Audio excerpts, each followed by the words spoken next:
It's Friday, Saskatchewan. Yes, welcome aboard the All New SportsCage. I'm Dave Thomas.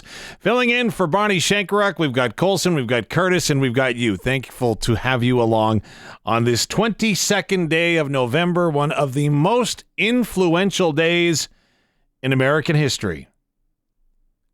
Colson, Curtis, we will get to you in a moment with the pop quiz a little bit later on. Don't even look it up, boys. This is a quiz that's coming up. It's a Friday. Remember when teachers used to do that to you in school? We're going to have the pop quiz, first ever SportsCage edition, coming up a little bit later on. Also, on the way today, the Riders made a couple of moves. We'll tell you about those and be joined by Rider historian and, of course, lead journalist in Rob Vanstone. We're going coast to coast with Arash Madani. And today we're talking, when you go out on that road trip, how do you pack? And have you ever forgotten anything? We'll decipher and delve into that coming up in a bit. But first, let's start things off on the Western Pizza Guest Hotline. Perfect pizza with a generous amount of toppings, plus Greek food like souvlaki, ribs, and salads. The goodness you can't make at home. Call Western Pizza today. We've got the voice of the Regina Pats, Dante Decaria, as the Pats are getting set to open a 16-day 8-city road trip tonight in Swift Current. Dante, thanks for your time. I know you're on the bus. How are the roads, first and foremost? Highway is actually sparkly clear. There's a lot of snow on each side of the highway, but the roads are actually very good, which is nice. Absolutely. And of course, you're going to see a lot of those roads coming up, starting out in Swift Current tonight. First, I know it was an emotional day for the organization as a whole when you trade your captain in Tanner Howe to the Calgary Hitmen. Can you tell me what the mood is like around the team right now? Yeah, I think for maybe guys that have, been around Tanner for several years, whether it's myself, some of the coaches, even some of his teammates, it's a little bittersweet because, for example, Ty Spencer and Braxton Whitehead, they were with Tanner since the 2021 season, right? So they've been together for a long time. Kelton Pine has developed a relationship with Tanner Howe as well, and even some of the other players that have come in the last year or so. So I think it's bittersweet for sure. I think the boys are extremely excited to get the players that we got back from Calgary and Keats Fawcett and obviously Reese Hamilton. But yeah, you're right, Dave. It's tough for everybody. I mean, for myself, Tanner has been, instrumental in my life.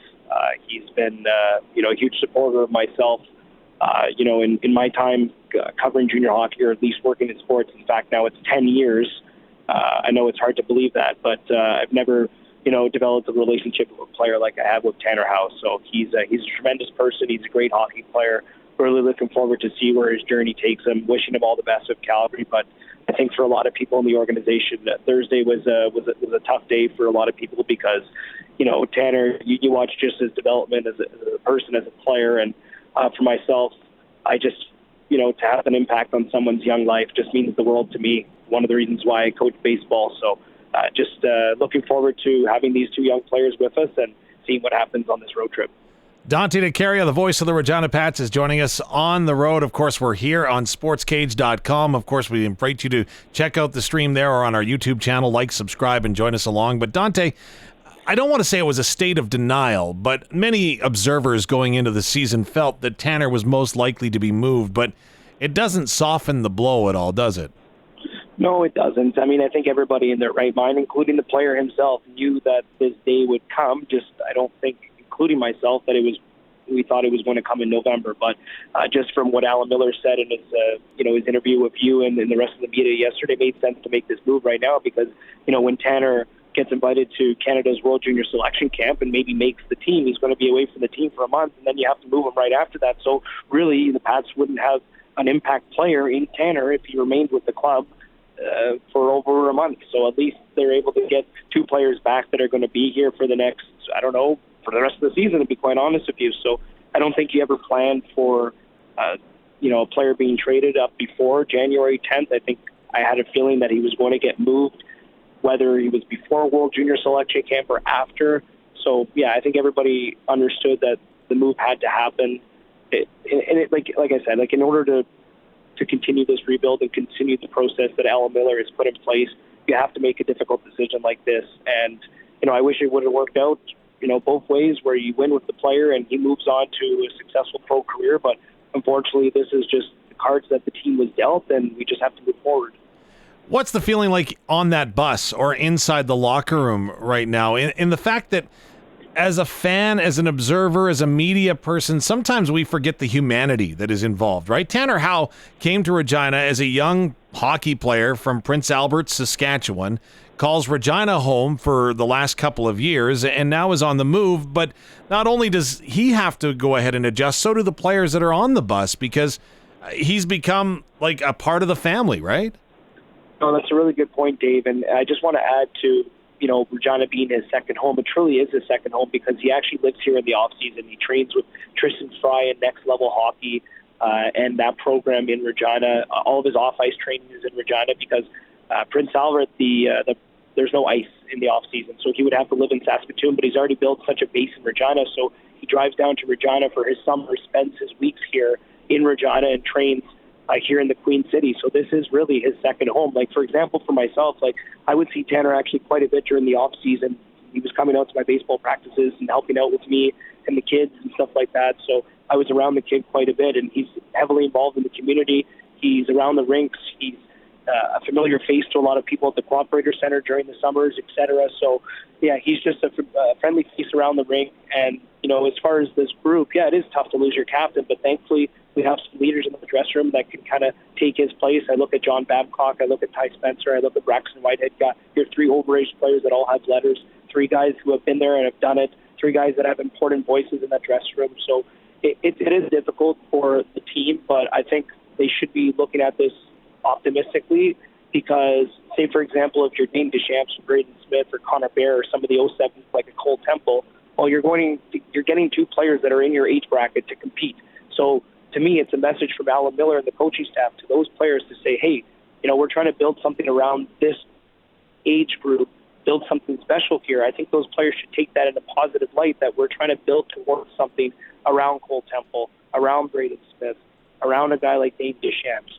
And, you add Hamilton and you add Fawcett to complement that group, potentially lead that group. I think that has to be something that the players should look at as optimistic. I think it's tough for the 04s because this is their final season with the team. But if you're a Ty Spencer or a Braxton Whitehead, you have to look at it and say, okay, what impact can I make on this team right now? And what type of leaving impression can I leave on this group and on these players as I graduate this year?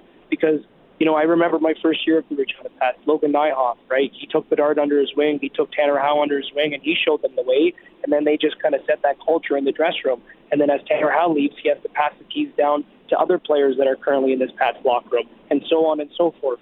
So, yes, it is a little bit of a reset right now, but I think these younger players should feel extremely excited to know that the players that are coming in are in the same age bracket as them, and these players are going to be playing together for quite some time, and hopefully they can make an impact.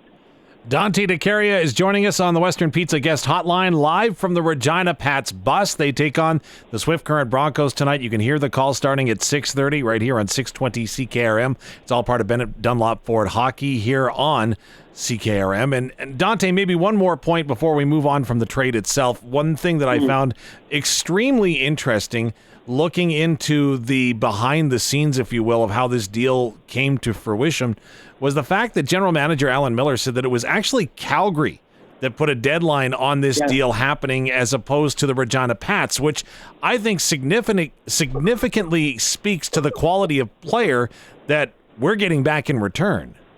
Yeah, I mean, Alan Miller had to make a very quick decision. And, funny enough, I was kind of doing my rounds trying to get the lineups printed out before the game and meeting notes and stuff like that. And I had to get the lines from Brad Haroff. And every time I walked in the coach's room, it didn't seem like it was a good time to walk in. Everybody was in there, everybody was meeting, and I was kind of going, okay, maybe something's up. And I just kind of left them be and then waited until their meeting was done and then did my pregame interview with, some of the coaches and stuff like that.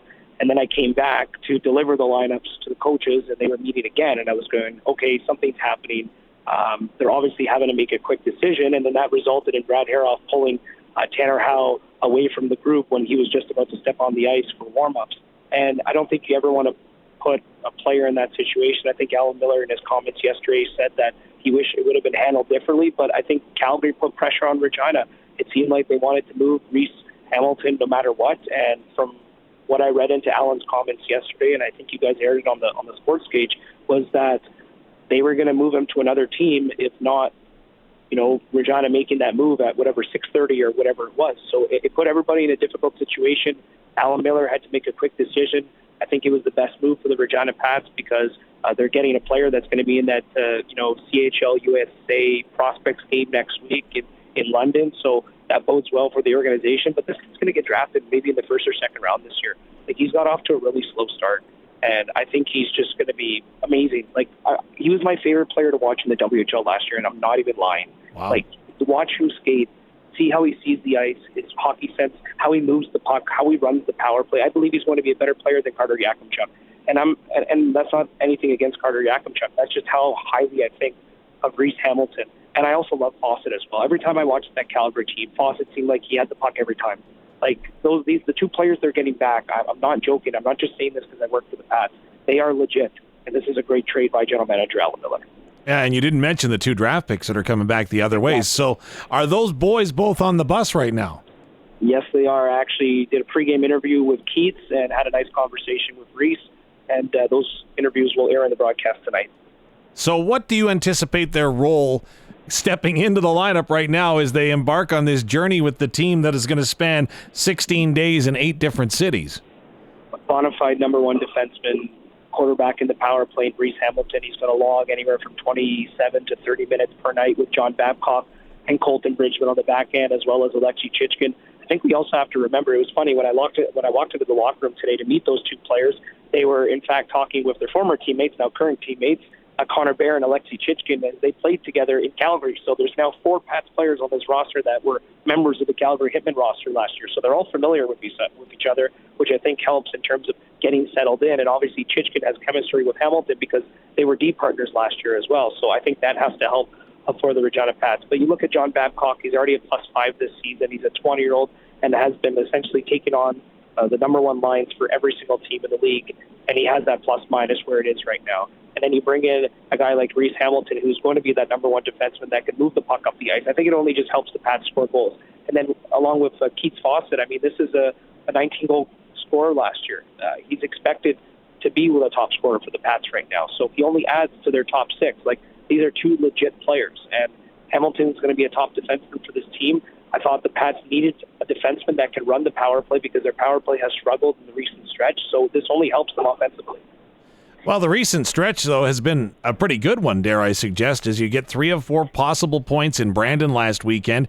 You get a shootout point that, again, you had to earn coming back from a 2-goal deficit in the 3rd period the other night against the Tri-City Americans. Where is this team at as far as confidence, as far as meeting expectations as they head out on this road trip? Yeah, I'm happy you bring that up, Dave. I look at Zach Panalakis, who will be making his Pats debut tonight. I watched him in practice this week, and he can skate. He's got hands. Like, he can fly. He's a nice player, and he's actually going to be playing on that top line tonight for Regina. And then you bring in Caden Brown, who I think is, a step above Jackson Vaughn, who they got back in that trade from Everett. Like, Caden Brown's a good player. Panalakis is a good player. And Fawcett's a good player. So they've only added to their depth up front. And Temple's playing much better offensively as well right now. So as far as I see things, they've recorded at least a point in 3 straight games. They earned that point on Wednesday against Tri-City. Obviously, it's a toss-up when you go into a shootout. You never know. Kelton Pine was unbelievable. He tied his career high with 42 saves. But overall, Dave, I think when you add the players that I just mentioned, Brown, Fawcett, and Panalakis to your top 6, you should have a good opportunity to increase that goal scoring. That's currently ranked 21st in the WHL in goals for. That needs to improve, and I think it will once these 3 players are injected into that top 6. Dante Decaria, the voice of the Regina Pats. I'm going to give you full disclosure right now that I'm stealing your preparation right now. In the fact in the postgame show, you mentioned that the Regina Pats in 21 games this year have played 10 one-goal contests, and of course a little bit more if you expand that to empty netters. But I thought you were trying to be complimentary towards associate coach Ryan Smith, who said, no, hold on here. We just have to find a way to get over this hump. Is that the feeling of the team? Because I'm like, I would have taken it as, we're really close in every game. We're not being blown out of buildings. Like, give us some credit here. I was looking at every single game. And in fact, when I do the media notes, I have like a game log where I look at all the games. And myself and our Pats historian, Kevin Shaw, were looking at the game log. And we looked at each other and said, this team's never been blown out in a game. Like, there's never been a single game where you felt the team was out of it. And fans might be listening and say, well, what about the 10-5 loss against Medicine Hat? Yeah, but they got it to a 2-goal game in the 2nd period, and it was still somewhat close and competitive. In the 3rd period, the team didn't fold the tent. When you think they probably would have when they were down, I don't know, what was it, 9-5 going into the third, and they didn't, right? So, yeah. you know what I mean? Like, they've never been blown out.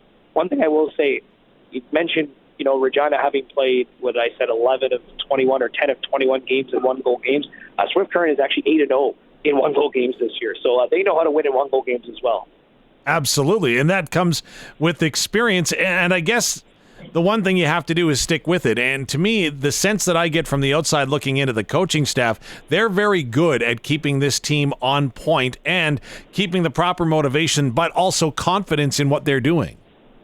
Well, from a broadcast standpoint, last year was a difficult year for me in terms of calling the team's games because it felt like the team was out of it and they just had no effort and it almost seemed like they didn't care. This year, there's a lot of effort, there's a lot of compete, and the team does care no matter what. And to me, like, that's really all you can ask for. Like, I know that the team is not necessarily where they want to be in the standings, and I know from a coach's standpoint it's tough, but from my point of view, when I get on the air and call the game, I'm excited, I have a smile on my face, I can't wait to broadcast the game, and I never feel when I'm broadcasting that team is out of it because maybe they hit a post or they come close and they're down a goal. It makes things really exciting to broadcast. So from my point of view, Dave, it's actually been really exciting to broadcast this team's games this season because they're in it every single time versus last year you'd be down 4-0, 5-0, 6-0 going into the third and you're like, oh, here we go again. You know what I mean? Or you feel that you're getting absolutely dominated in your own zone. I haven't really felt that's been the case so far this year. So every single broadcast, every time I come to the rink, I'm excited because, you look at, okay, well, we might be playing a top team in the league tonight. Well, at least I know the team's going to compete. The team's going to be within 1 or 2 goals, so maybe you can win.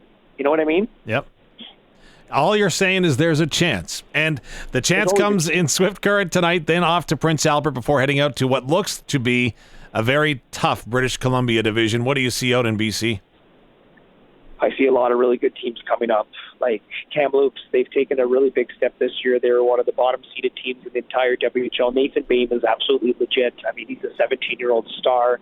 And then you go to Kelowna, they've got Tisha Ginla, Andrew Crystal, Caden Price, 3 top NHL prospects. They're going to be tough to beat.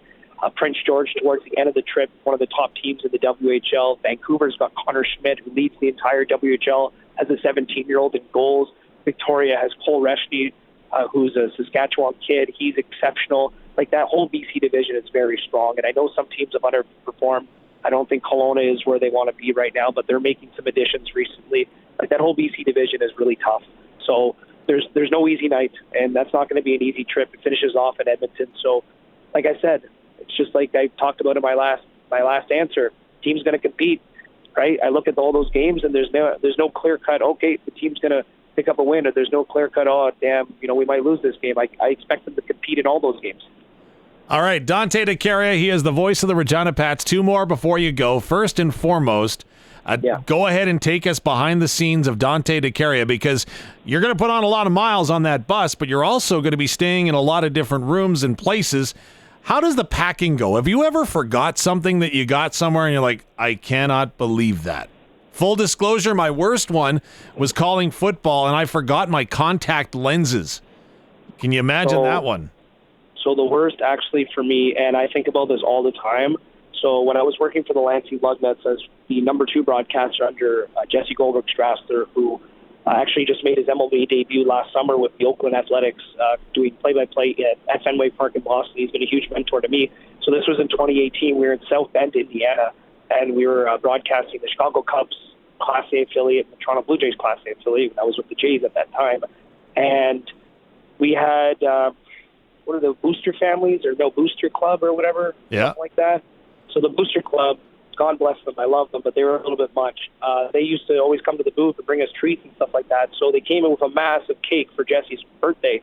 And my task was to actually grab the broadcast equipment, which was in this case.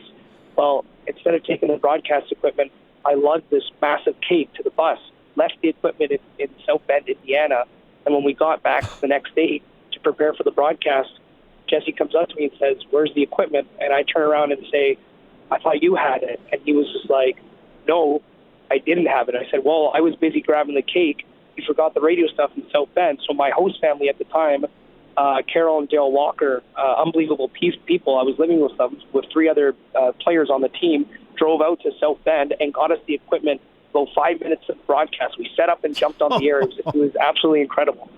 Wow. Okay, that's a big one to forget. But the show did go on. Dante Decaria, you're on the radio at 6:30 tonight. Before we do let you go, though, it's Pop Quiz Day today here on the Sports Cage. First time we've tried this. Both Colson and Curtis have guaranteed me that they will not Google the result because I know our next guest will know this one. But 61 years ago today, a monumental day in American history. Do you know what happened? Oh, I'm not good at American history, but if you ask me Canadian history, I might be able to help you out. Okay, fair enough. We're going to let you off the hook with a passing grade because you do a terrific job with the Regina Pats, and we look forward to your call tonight. A hint. There's been so many movies and books that you would not believe it. Wizard of Oz? No. Oh. But it's a guess. That's all I'll give you is that it was a guess. Dante, have a great call tonight. We appreciate you doing this. Safe travels, and we'll talk soon. All right, keep up the good work. Thanks for having me. Dante Decaria is the voice of the Regina Pats 61 years ago today. Colson, do you have an answer? No, he doesn't have an answer. Oh, he's saying bye to Dante. Okay, well, good enough. I thought that he were jumping in because you just couldn't take not Googling it.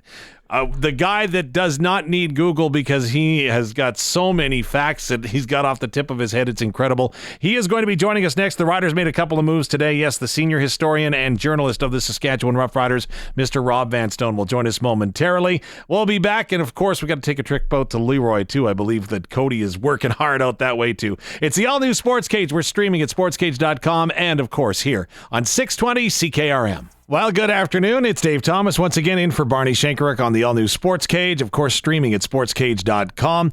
Coming up, if your team has been put together, hockey, volleyball, basketball, whatever the case may be, and it's looking for a great fundraiser, I'll tell you about an amazing opportunity that'll fill your wallets and your bellies. Details are coming up on that in just a bit. But first, pleased to welcome in the senior journalist and rider historian, Mr. Rob Vanstone, joins us from the Saskatchewan Roughriders. Good day, sir. Thanks for doing this.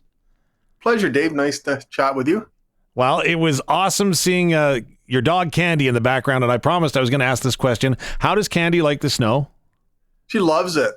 She's one of the 3 people and 3 people. That's how we treat her like a person. It's one of the 3 living organisms in Saskatchewan that actually enjoys the snow. She just romps in it and then spends the next half hour trying to get the ice out between her pads. It's a real adventure for her, but she's loving it, and that's she's alone in that regard in this household. So there's a lot of people in Saskatchewan saying, I get that. On the Western Pizza tomorrow, I'm not sure anybody else will. So. Isn't that true? On the Western Pizza guest hotline, it's Mr. Rob Vanstone. I promised it's a pop quiz Friday for the guys here. 61 years ago? I know that you didn't see it, but 61 years ago, what happened? I was sort of alive. My mom was pregnant at the time. Okay, and, true. And so, Friday, November 22nd, 1963 at 12:30 p.m., debatably 3 shots rang out in Dealey Plaza in Dallas. 2 of them hit President John F. Kennedy, and very sad and tragic day in world history. And 61 years, but it's a Friday just like it was back in 1963 when JFK was assassinated. And I've always been fascinated by it, and I've always been a real Kennedy admirer and buff. And so I had a chance to go down to Dallas in 96, turning 97 over New Year's, and spent 6 days wandering around Dealey Plaza. And it was a really fascinating trip. I'd love to do that again. I know we will talk Roughriders in just a moment, but I'm curious, sometimes when you go to see places, right, that you've read about, that you've learned about, you may feel let down. Were you let down at all when you went? No, it was the opposite. It was just so eye-opening, and just to see everything in 3D. I was so used to seeing it on television or in black and white images or on film. And what I remember is coming in from the airport during a Cowboy playoff game. Why didn't I book an earlier flight? We went right by, I think we went right by the stadium en route to the hotel from Dallas-Fort Worth International Airport. And I saw this building to my left, and I thought, that looks familiar. And then I realized it's a Texas schoolbook depository.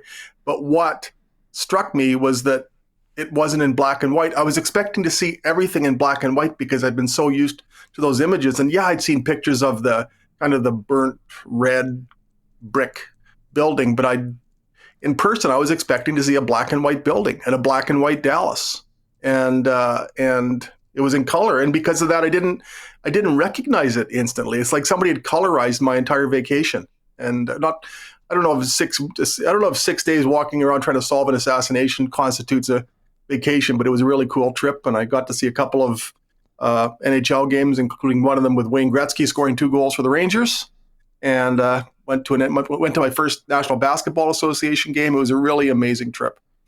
Awesome. Well, let's turn the pages.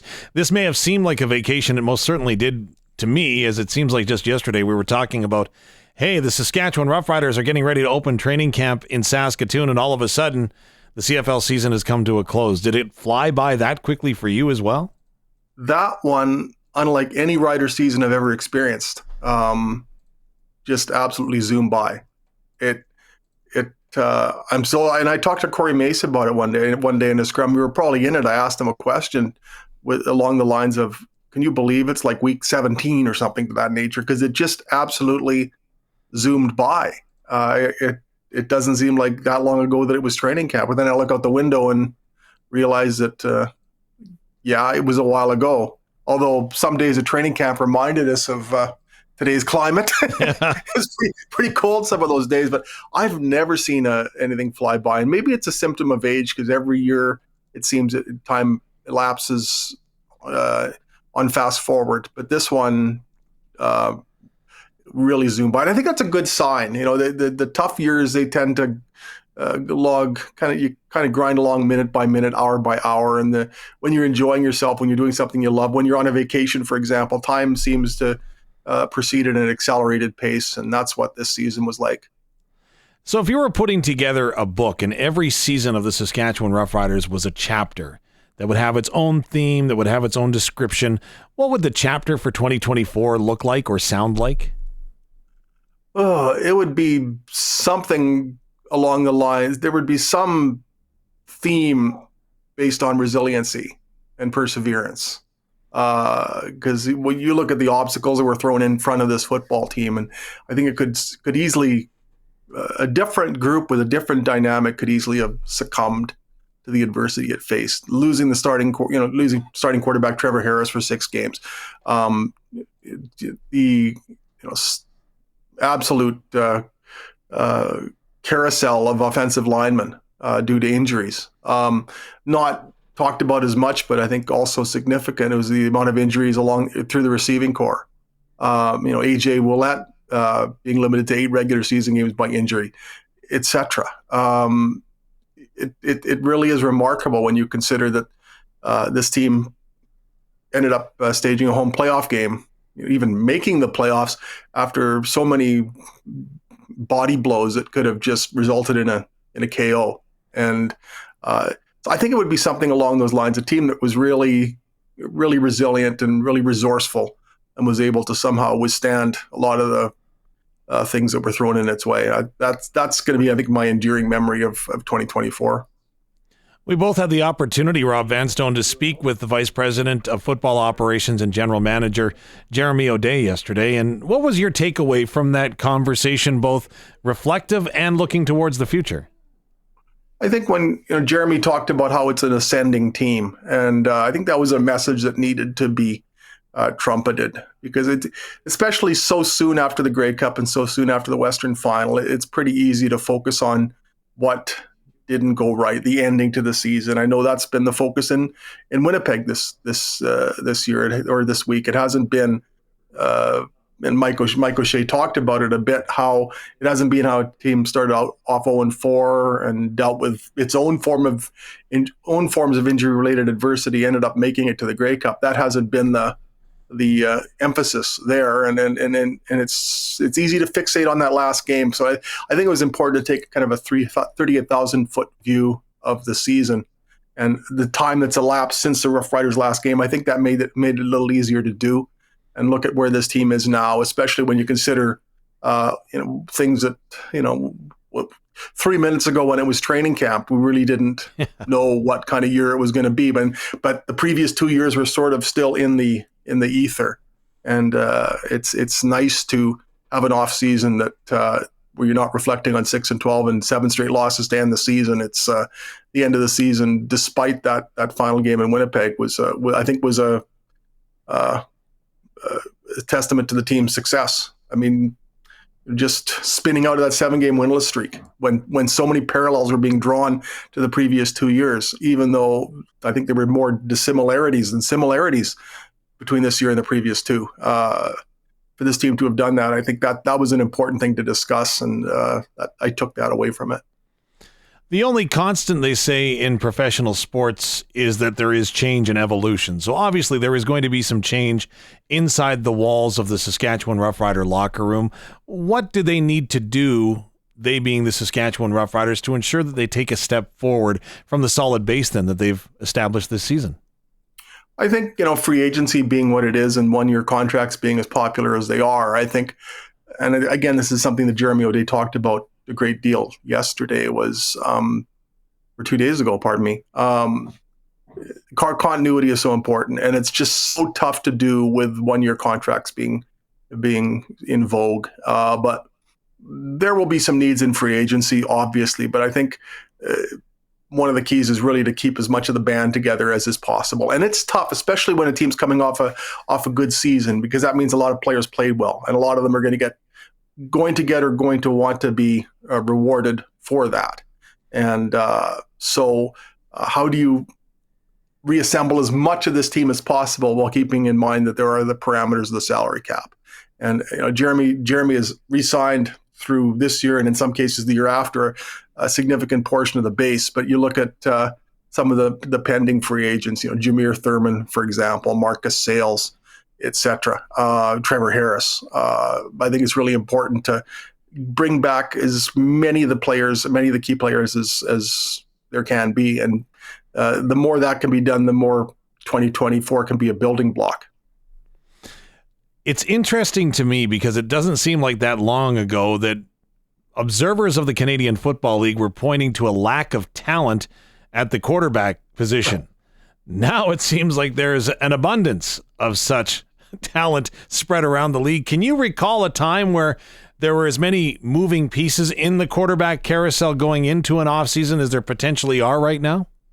There were some times in the 90s when it was pretty crazy. You had Matt Dunnigan seemingly moving from team to team to team every year. Damon Allen was moving around quite a bit. Ken Austin later in his career went from Saskatchewan to BC to Toronto to Winnipeg. Tracy Ham got traded to Baltimore, and even Doug Flutie, as great as he was, went from BC to Calgary to Toronto. In the 90s, it was just absolutely wild. And this is pretty stable compared to the musical quarterbacks that was being played back. Tom Burgess is another example. Ottawa, Saskatchewan, Winnipeg, Ottawa, Saskatchewan. He played for two teams twice. Yeah. That's how crazy it was back then. So, so that's it. That's as close a parallel as I can draw. It's not a precise parallel by any stretch of the imagination, but you're right. A few years ago, I think there was talk that, okay, teams are lucky if they have a bona fide starter, and the ranks of the backups seemed to be depleted. And now even you look at a situation in Montreal where there's Cody Fajardo and there's Davis Alexander.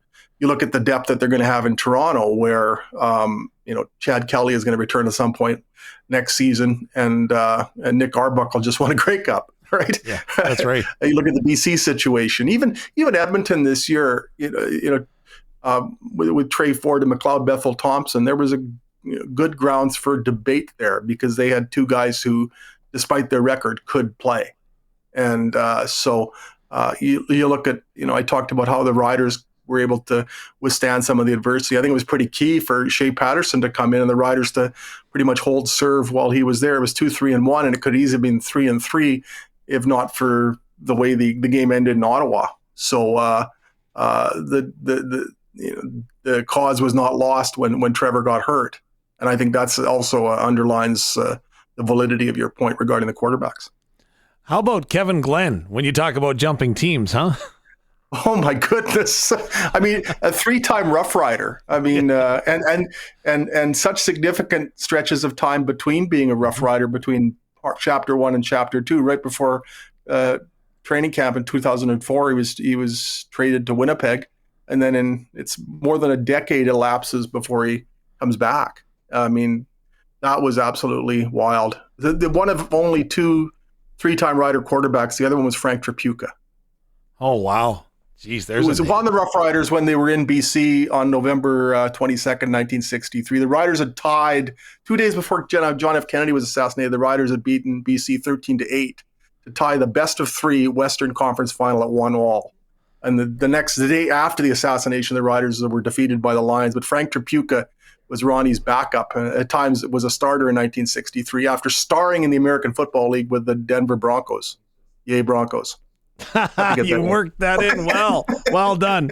Rob Vanstone is our guest. I appreciate you taking some time for us this afternoon. I don't want you to run just yet. Thank you for taking the time, Dave. Do want to ask you your thoughts on what you think is going to be the most significant quarterback then that will have to fall into place. So there are a number of names that are floating out there that aren't under contract for next year. We all know that Vernon Adams Jr. is going to be traded from the BC Lions. Is there one quarterback that you feel will have to be dealt with before the other teams settle on who will be starting under center for them in 2025? I think that it's not unlike Major League Baseball with Juan Soto. I think a lot of teams in MLB are waiting to see where Soto goes before everything else kind of lands in free agency. And that will dictate the market, and that will dictate teams' needs and teams' budgets. And I think Vernon Adams Jr. is a Canadian Football League equivalent. Once that matter is dispensed with, then everything else will fall into place. And I think it will pretty quickly overall.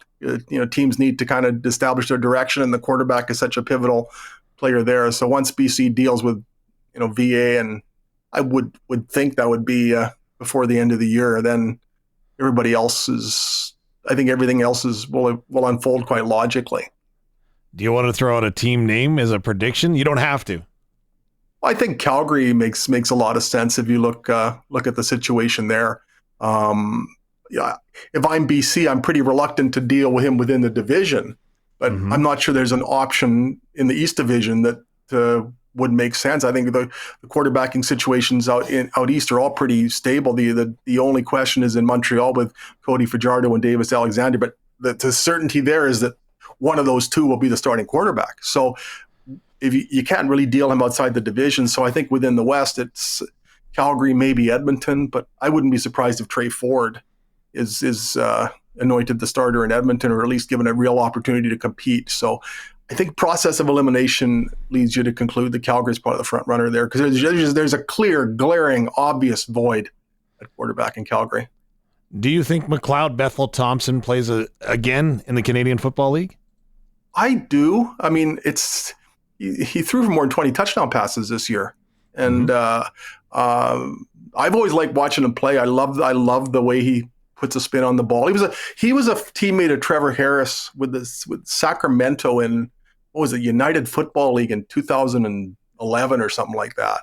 And one of the players on that team was John David Washington, the son of Denzel Washington. So that's right. And Trevor speaks so highly of McLeod Bethel Thompson. And he's someone who's been maligned a bit, but this is a guy who can play. He was the starter for most of a championship season with Toronto in 2022. And he throws a great football. I think he's a really good quarterback. And I think he's kind of a wild card in this whole equation, because he can really help a team. And I think in a better situation could thrive. All right, last question for you. I know that they're saying no, but I've got one more real quick for you. No, it's the Regina Pats. Your analysis is spectacular on the radio. We appreciate you doing that. Tanner Howe traded yesterday. Your reaction to the deal? Well, Dante summed it up so well, and Dante is such a gem. It really puts me in a tough position having to follow him on the air. That story about the broadcast equipment was so good. Love Dante Decaria. It's tough to see Tanner Howe go, and everything he said about Tanner is pretty much echoes my sentiments about it. What a first-class young man. Just one of the nicest, politest young men ever, and he happens to play hockey at a terrifically high level. But what Alan Miller was able to get back in that deal, you presume in a deal like that, and it's a forward-looking transaction, but there's there's significant players that people are going to be able to enjoy this year. And not only that, Alan Miller's added to the draft capital, which was already bountiful. And now over the next 3 years, there's 15 picks in the first 3 rounds. And I remember a general manager very well who used to stockpile picks in that fashion, and his name is Kelly McCrimmon, and he's now in the National Hockey League. That's what this reminds me of. Rob Vanstone, thank you so much for doing this. Take care and enjoy the rest of your weekend. I will. Thank you so much for your time, Dave, and I hope everybody else has a nice weekend, bereft of as much shoveling as possible. So. Said very succinctly. Hey, coming up on the All New SportsCage, we've got another pop quiz question. I didn't ask Rob this because he knows the answer, because it has to do with the Riders and 17 years ago today. Also, we're going coast to coast with Arash Madani. It is the All New SportsCage, streaming at sportscage.com and on 620 CKRM. Dave Thomas in for Barney Shankaruk. It is a Friday afternoon, and we've got lots still to come here, including the pop quiz for Colson and Curtis, because it was on this day in history that we were able to go ahead and have something happen to the Saskatchewan Roughriders for just the 4th time in their history. We've got that coming up for you. Plus, I promised if your team is looking for a fundraising opportunity, I've got just the ticket for you. It's all on the way here on a Friday, but first we've got to get all on the way to the Western Pizza Hotline.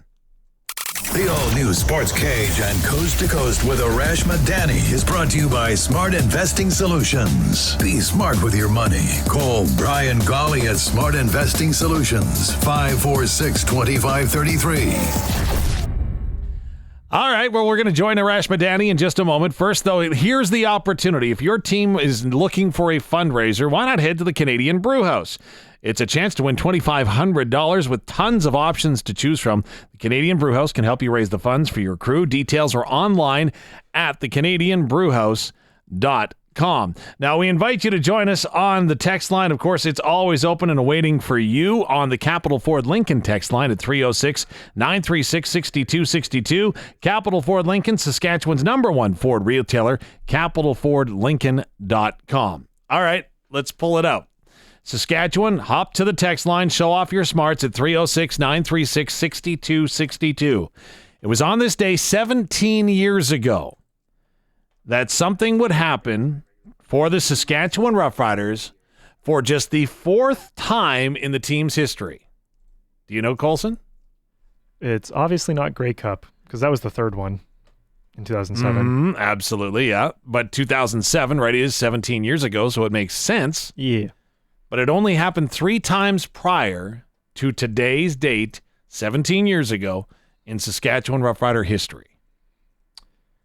And we know what happened in 2007, right? They won the Grey Cup. Yeah. That Grey Cup was in Toronto. Does that have anything to do with it? Not really. Darn. Not so much that it was in Toronto, no. It happened in Toronto, definitely. Yes. And given that it's end of November, it has to be related to the Grey Cup still, though. Yes, it is. Okay. Well, it is indirectly, yes and no, but you've got the timing. You've nailed every part of it. You've walked right up to the plate almost. You just haven't hit it out of the ballpark. It's not on a T-ball, is it? No. Oh, darn. No. No. I know. Okay. Saskatchewan, text in your answers, 306-936-6262. Show off your smarts on the Capital Ford Lincoln text line. We'll get to those in just a little bit. Also, historically on this day, by the way, gentlemen, it was on this day 21 years ago, for the first time ever, an outdoor game was played in the National Hockey League when the Montreal Canadiens and the Edmonton Oilers played at Commonwealth Stadium, Montreal winning the game 4-3. 21 years ago already, and that was a cold one. If you remember, they weren't going to go ahead and even play the game. They were going to move it indoors. But fortunately, they were able to go ahead and get it underway, which is what they did. All right, you heard the music. The man is here. Arash Madani. Happy Friday. Happy Friday, Mr. Thomas. How we doing? So far, I haven't wrecked anything. How about you? Well, I've wrecked the internet. I can't get a connection onto the stream, so my apologies to anybody trying to get on the web right now. Apparently, I broke the internet. Well, you know what? It was breaking news this week in the CFL. It didn't break the internet, but boy, there's been tons of things going, haven't there? Man, it's been all over the place. But honestly, Dave, I'd say nothing's really a surprise. Like when we were on last week on the cage, kind of talked about Ed Hervey moving on from Hamilton, going to Edmonton. I've been telling Barney for weeks that Rick Campbell's time in BC was likely coming to an end if they lost to the Riders in the first round of the playoffs. But I still think some more, like obviously there's some more moves ahead. Like, that all the dominoes kind of have to fall. And the next big one, I guess, is the GM in Hamilton. Although to me, that's not as big a job as other GMs in the league, if that makes any sense. No, I understand what you're saying for sure. And that was going to be my question, because there are openings seemingly across the league. Ottawa needs a defensive coordinator. You talked about the GM in Hamilton. So Ed Hervey, is that the first most significant domino? Now some others can fill in, like there's still a head coach needed in Edmonton and BC now. Yeah, I would say that Edmonton had to make the first move in terms of what they were doing with GM. And now that Hervey's there, everyone's expecting Rick Campbell's going to be the head coach with the Elks, which is fine. Okay, that's the next move. The GM job in Hamilton's an interesting one, Dave, because their structure is just unlike anything I've ever seen.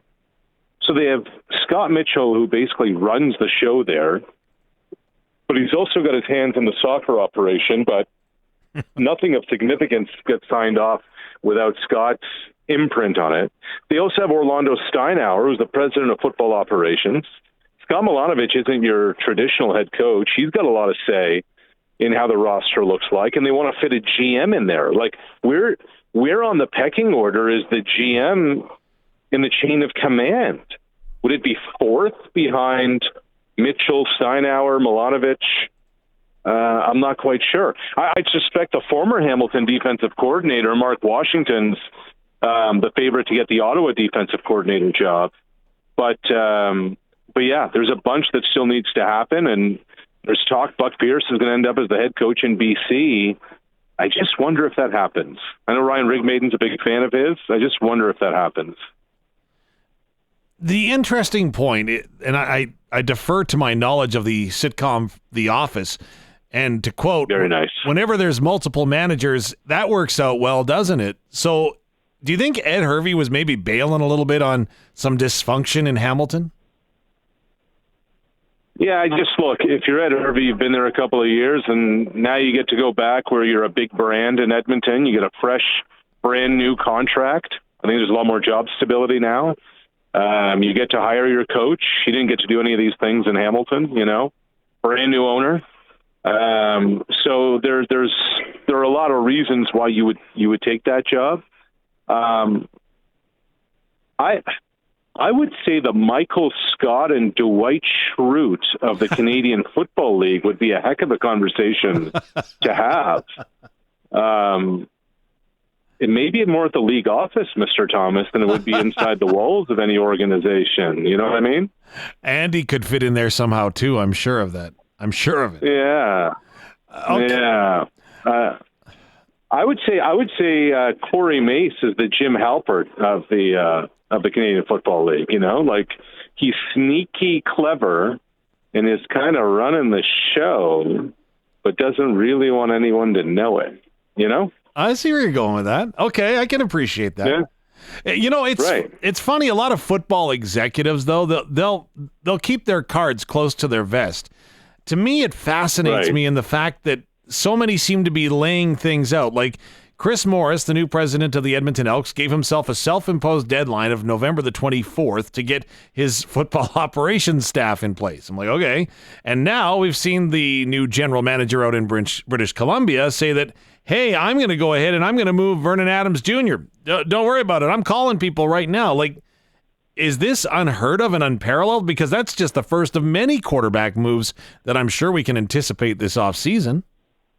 Yeah, and I would suspect you're going to find Vernon Adams in Calgary next year. And I would suspect that Chris Morris is able to set that day of November 24th, 1 week after Grey Cup, because there were a lot of back-channel conversations that had been going on well before the season ended. Not that tampering ever exists in the Canadian Football League, Dave. I mean, that wouldn't happen at all. No. But the quarterback carousel is going to be an interesting one, because there's no way... when you throw for 5,000 yards, you have leverage. isn't the Nick Arbuckle situation fascinating all of a sudden? Yeah. A dude that nobody wanted for the first 100 days of the league year. Like, he became a free agent Feb 15, didn't even sign with Toronto until the second week of camp. Now he's the Grey Cup MVP. Where does he fit into the equation? I talk to people around the league. They'll tell you Arbuckle's still a 2. He's not a 1. I mean, I don't know. He had a hell of a week, right? He had one great game where he didn't overextend himself beyond one throw. So where does he end up? Where's the dynamic of? I'm told Cody Fajardo is done in Montreal unless he's willing to play for a lot less. They're going to move forward Davis Alexander there. So there's a lot of kind of moving parts of the quarterback position that still has to unfold. What about in Ottawa? Jeremiah Masoli and Drew Brown, they coexisted this season. Do they continue to coexist, or are the Red Blacks even thinking maybe they can find an upgrade? I'm told that Drew Brown is going to be the starting quarterback in Ottawa next year. They're moving forward with him as the quote-unquote guy. And quite frankly, Dave, they weren't sure what they were getting in February when they signed him. Brown had never really been a franchise quarterback beyond, a couple of spot starts here and there. He'd never been a number 1. They're comfortable moving forward with Brown. So I don't know what that means for Masoli. Would Jeremiah be a number 2 and take number 2 money? Would that be a distraction the moment things go awry? Masoli obviously has a relationship with the play caller in Ottawa, Tommy Condell. But barring unforeseen circumstances, you can expect Drew Brown's going to be the guy with the Red Blacks. I know that people are going to despise me saying this, Arash Madani. The idea that McLeod Bethel-Thompson, I thought, had a pretty good season, just didn't have any W's. Sure. But is he around next year? I think that's up to McLeod. I think if McLeod Bethel-Thompson wants to continue to play pro football and wants to continue to play in the CFL, there will be a job waiting for him. McLeod's in an interesting situation. His wife is a movie producer with, that works on Marvel films. Mm-hmm. And McLeod is not just the tip money in the relationship. He's more like the parking. When they go for dinner, McLeod pays for the parking and Mrs. MBT pays for the rest. But he likes to play. He wants to play. Remember, he took a year off after they won the Grey Cup in 22. So I'm not sure. He checks a lot of boxes of what a starting quarterback needs to be, and he was productive. And I think if you make a list of the top 20 reasons why the Edmonton Elks didn't win a lot of games this year, McLeod Bethel-Thompson's name doesn't appear on any list of the top 20 reasons. Absolutely. Okay, before we put the CFL to bed for today, Arash, Grey Cup, did Winnipeg blow it, or did Toronto win it, or was it a combination of both? Again, what did you see upon further review going over that Grey Cup? I mean, both things can be true, but the definitive play of the game for Toronto on offense was the touchdown pass from Arbuckle to Dijon Brissett, Grey Cup MVP to the top Canadian. And Dave, when you look at that play, guess what we found upon further review? 11 guys on the field on defense for Winnipeg. Yep. They played one short. Now, where does it get worse? What happens after that touchdown? Kickoff, Zach Calero's pick, next Toronto offensive play, 11 guys on the field for the Blue Bombers. Wow. I mean, look, this is the fourth quarter. It's still a game at this point, right? Yep. There's a one-score game, then a two-score game at that stage, and basic personnel with all the changes going on. Argo's flipping guys on the field, whatever. There was an injury for the Bombers. Back-to-back Toronto offensive plays in the fourth quarter. One was an immediate touchdown. The next one led to a touchdown. The Bombers didn't have enough dudes on the field. It was an exhibition of coaching malpractice by Winnipeg throughout the night. Toronto went and got it. And Dinwiddie coached the thing magnificently, and Arbuckle played it the way he needed to. But to not have the right number of dudes on the field and back-to-back defensive snaps. Yikes. Arash, I'm not going to kid you. We're supposed to be happy on a Friday, and when you say the wrong number of players on the field in Saskatchewan, that still stings a little bit. Right. Just throwing that out there. One fewer, not one too many. Look, I know where my bread's buttered. I thought that would get some Rider fans happy that the rivals down the street. Like, it's one thing to count too many. These guys can't count enough. Yeah. Fair enough. I'll go with that. Now, I want to change gears, go to baseball a little bit. I had a dream last night that Juan Soto had signed in Toronto. I don't know what I was doing prior to said dream, but it is also... It's going to... It's also Tip O'Neill Award season, and you get an opportunity to vote on this when it comes to Canada's best baseball player. Is that right? Yeah, every year Canada's top player. Dave, I have to tell you, when I looked at the list this year, it surprised me how much quality there is. Like Nick Pivetta threw the second most innings ever by a Canadian this year. Wow. In Boston. Fergie Jenkins being the first. And he's not even in the top three. The way it works is you get 3 votes on your ballot. Whoever you vote 1 gets 5 points. Whoever you vote second gets 3, and whoever you vote third gets 1 point. I had to go with Vlad. I mean, it wasn't a AL MVP season like 3 years ago, but it was pretty close. He got my first vote. But then Josh Naylor of the Cleveland Guardians and Tyler O'Neill both hit 30 home runs this year. You know, and the Guardians-Yankees playoff series was terrific. Josh was in the middle of it. O'Neill's having himself a career renaissance. It didn't work out for him with the Cardinals. Ends up in the AL East, goes into Fenway Park, and just mashes. I know, Dave, that a lot of eyes are going to be on the on the Olympics in February of 2026. Yeah. The World Baseball Classic is one of the most underrated global events out there. And Canada's got a shot to have a real team at the WBC in 2026. And if these guys continue to mash and they show up, and Freddie Freeman continues to play for Team Canada, we may be on to something a couple of years from now. Yeah, that will be fantastic ball for sure. When it does come to Canadian baseball players, though, he missed most of the season with that injury that kept him out of the Blue Jays bullpen. That's Jordan Romano. Do you think that he's going to be available to return from his injury? Have you got any insight? Well, there is a realistic chance. I'm not saying it's going to happen. There's a realistic chance Jordan Romano's not a Blue Jay next year. Wow. He's owed $7.5 million next season. 2024 was a disaster with injury for him. Will the Blue Jays non-tender him over the next few weeks? That's a real question. And they intimately are aware of what the injury is. They're very close to the luxury tax threshold. I can't foresee a scenario where the Blue Jays are going to sign a big-time free agent and keep Romano. And there's a scenario in which they don't sign a marquee free agent and are just saying, you know what, it may be time to part ways. Now, their bullpen was a weakness last year. Yeah. But, there's a real possibility. Now, that, you know how free agency goes, that can all change. But that's a real conversation piece around the Blue Jays, basically kind of going into the month of December.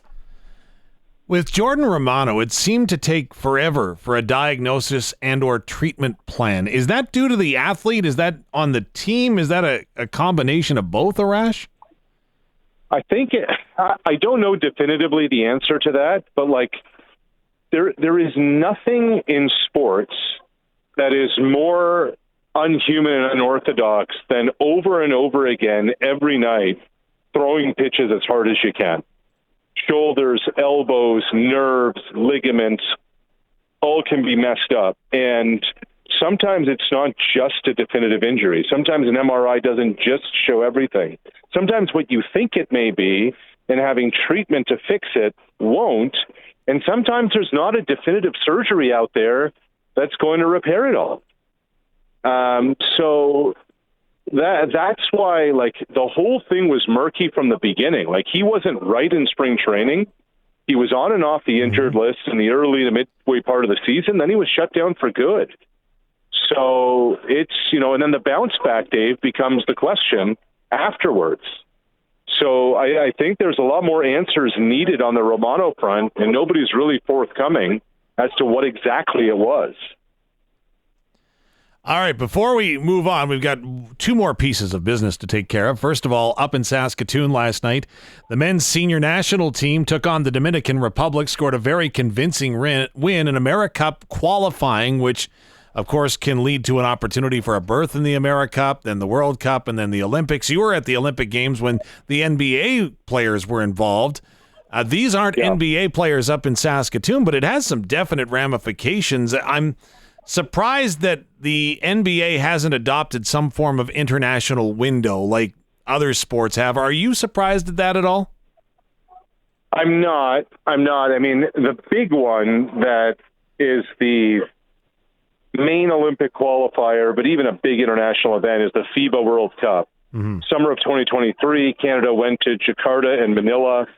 Those guys committed for a month in Asia, Dave. Yeah. And that was not only were they qualified for the Paris Olympics, but they ended up winning bronze at the World Cup for the first time ever. So it's more of a summer thing. These are a lot of FIBA things that help with your overall ranking, et cetera. Okay. But the NBA is not going to give anybody its revenues unless there's a lot in it for them. And FIBA isn't going to give the NBA any revenues because they don't care. And so, this actually, that World Cup team 2023, Trey Bell-Haynes, who's kind of become the face of this window's national team, Trey Bell-Haynes played for Team Canada then. And having guys who can play international rules, international basketball, matters even when the NBA guys are around. Well, of course, Canada will wrap up that qualification Sunday afternoon when they take on the Mexicans here in Saskatchewan and, of course, up at SaskTel Center in Saskatoon. Now, Arash, before we let you go on this Friday, the Regina Pats are getting set to go out on a long road trip, and we've been talking about road trips, and many of us live vicariously through you and your travels around the globe. Any packing mishaps or tips that you would want to share so you're not like me and forgetting your contact lenses before you try to go call a football game on the road? Dave, you know what's amazing? I spend so much time on the road, I swear every trip I forget something. But my packing routine is that whatever's in my carry-on, whatever's in my suitcase, if it's a long trip that I check, it just stays in that suitcase, stays in that carry-on. When I do the laundry, I don't mix my house, the clothes I have at home, and the clothes for the road. Each bag is its own. Oh. And then that way, I have a big wardrobe, but they're basically in a carry-on suitcase, a checked suitcase, or my home stuff. Then that way I'm not packing and unpacking. I get home, I do the laundry, I throw it back into that suitcase, zip it up, and wait for the next one. So that's my go-to move. That's a solid one because you never end up with a wrong tie or anything, I'm guessing, right? That's right. Wow. And you don't always have to wait for your liquids to be empty for your carry-on, you're able to refresh them. Even you don't need a last drop of toothpaste. Wait for that, Why do I think you're looking at me with that? Jeez. There you go. Arash, appreciate it as always. Again, thanks so much for your insights, and all your coverage of the CFL this season has been terrific. Again, we'll catch up with you next week. Enjoy your weekend. You too, Dave. Thanks, man. Arash Madani joining us, of course, out on the Western Pizza Guest Hotline. Coming up, 17 years ago, it only happened for the fourth time in Saskatchewan Roughrider history.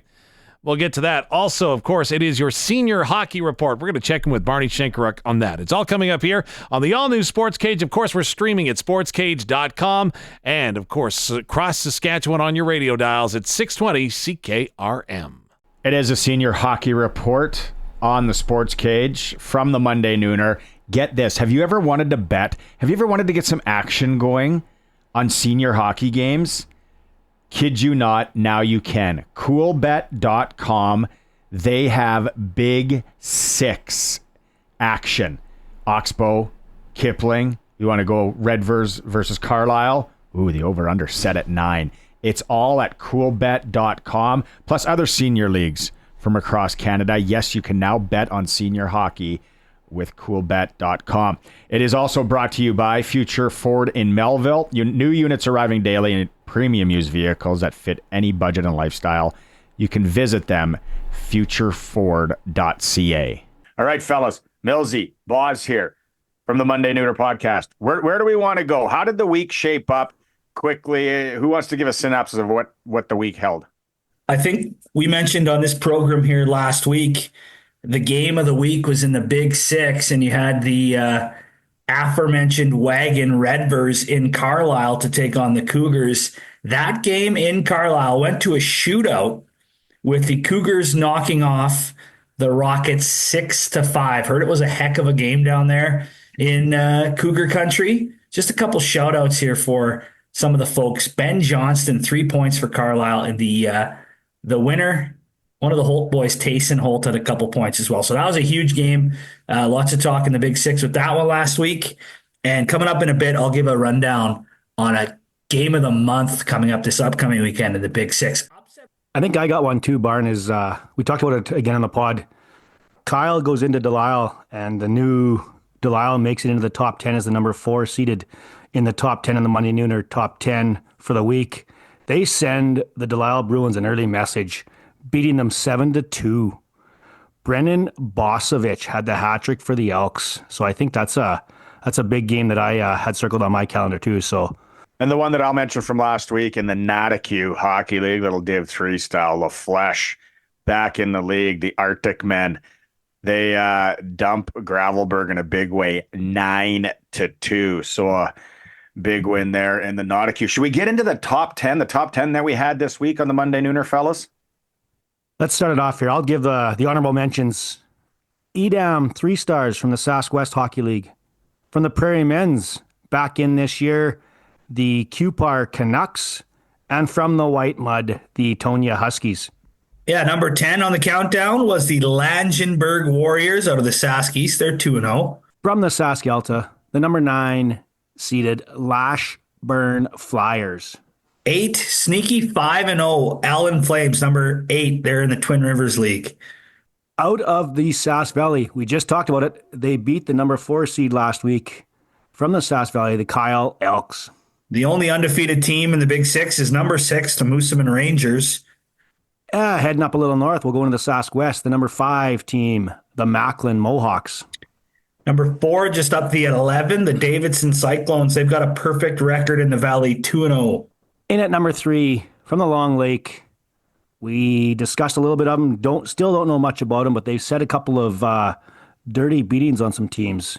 The Foam Lake Flyers at 3-0. And in number 2, we'll talk about a big match coming up this weekend. Sneaky team, used to be a wagon, haven't been for a few years. The Leroy Braves, they're 4-0 to the Long Lake Hockey League. And in at number 1, they were number 1 last week. They didn't play this past weekend, so we left them there out of the Coppell Valley, the Raymore Rockets. If you want to get any more on the top 10 and then hear the pod, the Monday Nooner podcast, you get it anywhere that you can get podcasts. We go through in depth the week of senior hockey. Okay, what's coming up, fellas, this weekend? I know there's some player signings. A player comes back from pro, signs in Saudi. That time of the year where guys are maybe feeling their way out down south, and then if nothing else fails, they come back and play some senior back home. But what games are you focusing on first, Millsy? There's a big one. We just talked about them in the top 10. Friday night, if you're around the Leroy area, I would head down to the rink and check out Foam Lake in Leroy on Friday night in that Long Lake Hockey League. Yeah, I've been kind of talking a lot of Big Six here on the show. That's where we're headed this weekend. Game of the month in the Big Six. The Redvers Rockets are 2-0-1 with that overtime loss to Carlisle. They're home to the Moosomin Rangers, who are, like we mentioned, the perfect 3-0. So the 2 top teams in the Big Six with an early, late November Saturday night showdown, 8:00 Saturday in Redvers. It's going to be an unreal tilt. Couple of doozies there. The one I'm going to pinpoint Friday night, that's tonight, 8 p.m. in Rollo, just because 2 of the newer teams in the Notikewin Hockey League. It's the Auction Men from Rollo taking on the Arctic Spa Boys from La Flèche. Should be a good one, 8 p.m. at the Rollo Memorial Rink. Anything else on player-wise, guys? Have you heard any teams still looking for players out there? I know, like a couple of weeks ago, I was in Kenaston, and they're still looking for a potential import spot to fit in. And there was rumors around an ex-Spokane Chief playing down in the East Coast in Fort Wayne was on his way back to the province of Saskatchewan in Chase Bertholet. But I did hear he has signed on and is playing with the U of S Huskies for the remainder of the year after Christmas. So he is checked off the list. There we go. Some good insight. You want all your senior hockey talk, like I said, the Monday Nooner podcast. You can follow them on Twitter. A lot of news there, Monday Nooner podcast. Fellas, thanks so much as per usual. That is it. The senior hockey report for Future Ford in Melville and coolbet.com. Dave, back to you in the studio. Thank you so much, Barney. Yeah, going to be a terrific weekend of hockey. And we're going to talk a little SJHL coming up after 5 o'clock. Also on the way, we are talking Edmonton Elks football with the voice of the Edmonton Elks, Morley Scott, going to be joining us momentarily. But we'll get to your answers for today's pop quiz. It was 17 years ago today that this happened to the Saskatchewan Roughriders, or for the Saskatchewan Roughriders, for only the 4th time in team history.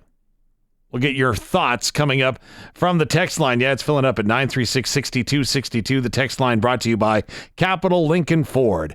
We'll take a time out and come back with more. This is the All New SportsCage. We're streaming at sportscage.com. Like, subscribe on YouTube. Find our channel just by searching it out. Or, of course, listen as always on the app, online, or wherever you are with 620 CKRM. Well, we're keeping an eye to the sky around Saskatchewan as there is some winter weather that is moving in. Of course, we'll have more coming up from the CKRM newsroom just moments from now. But yeah, there's more snow coming. We're going to have to contend with it right now. If you're heading for the roads, things seem to be all right. There is some loose snow pockets on some area highways, so take care if you are heading for the road. Busy night in sports coming up. Not in the NHL so much, though. Just 2 games that way. The Winnipeg Jets, who lead the league, are in Pittsburgh taking on the Penguins.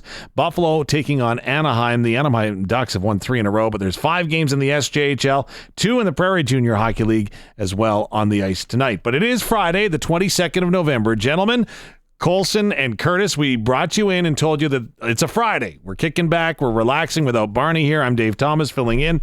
And so we went back 61 years ago, and that was the assassination of JFK. So 2 quiz questions for you, and we can use a lifeline on this because we've got a number of texts coming in on the Capital Ford Lincoln text line. All right, so it was on this day 17 years ago, 2007, for just the 4th time in Saskatchewan Roughrider franchise history this happened. You were throwing some good ideas out, Colson, revolving around the 2007 Grey Cup. Any further ideas? I probably shouldn't have read the texts then, because that gave me a few more ideas. So that's all right. Well, let's go through them. Travis says hosted a playoff game. Tim says clinching first place. Brandon says playing a backup quarterback in the Grey Cup. The Riders S logo changed on this day. That wasn't it either. However, Andrew up in Saskatoon has got it. That's what I was going to put my money on. Yeah? So, yeah. Curtis, you got any idea? No. 17 years ago today, 2007, during Grey Cup week in Toronto, Kerry Joseph was named the CFL's most outstanding player. Only the 4th time in Saskatchewan Roughrider history that happened. It was George Reed winning it in 1965, and Ron Lancaster won it twice in 1970 and 76. So there you go. Okay, pop quiz question number 2, gentlemen. A man by the name of Sean Fanning was born on this day 44 years ago. So it's his 44th birthday. Sean Fanning, albeit somewhat illegally, or at least borderline, has probably got more money than... Well, he's got a lot of money. We're not talking like Elon Musk money, but we're talking up there because he created an invention on the internet. Do you know what he invented that was pretty illegal and he lost a lot of money for it, but still made some pretty good money at the same time? Sorry, how many years ago? Well, he's 44 years old, and this was an early popular thing back in the 2000s, very early 2000s. Was it like Pirate Bay? Close. Ooh. Have you guys, okay, this is the question. Have you guys heard of Napster? Oh, yes. Napster. Yeah. Yeah. He's the guy. 44 today. Also, speaking of big numbers, we were talking about this earlier, Colson. Daniel Jones, I can't even believe I haven't mentioned this yet, was they agreed to part ways to Daniel Jones and the New York Giants after, what was it, last March that he signed that 4-year, $160 million deal. Yeah, and he's played 10, 11 games this year? Yeah, and got benched and basically said, well... If you're benching me, can I just go? Is basically what he said, I think. Yeah. Any guesses where he lands? It seems like a Cowboys move to pick him up, doesn't it? It sure does. It sure does. And, of course, the two are rivals, which would be incredible. But 4 years, $60 million, and he walks away. Did anybody see the NFL game last night? The Snow Bowl? The Snow Bowl. Yeah. Cleveland defeats Pittsburgh 24-19 in that game, and it was a last couple of seconds field goal that really set the tone and set it apart from the rest. We have a clip of one of the field goals. I think this was the one the announcer said, and it's good if you can see the ball. If you can see the ball? Yeah. Okay. Well, again, it to me at the start of the game, though, didn't look that bad. See, and now we get a view of it at sportscage.com, of course, streaming, but yeah, might be good. I like Mike Tomlin's beard for the head coach of the Pittsburgh Steelers, right? He had the snow going in the beard. Oh, it happens to me all the time. Yeah. Yeah? Yeah, snow beards, yeah. Especially shoveling in a blizzard, like, what was it, Tuesday when it was blowing? Yeah.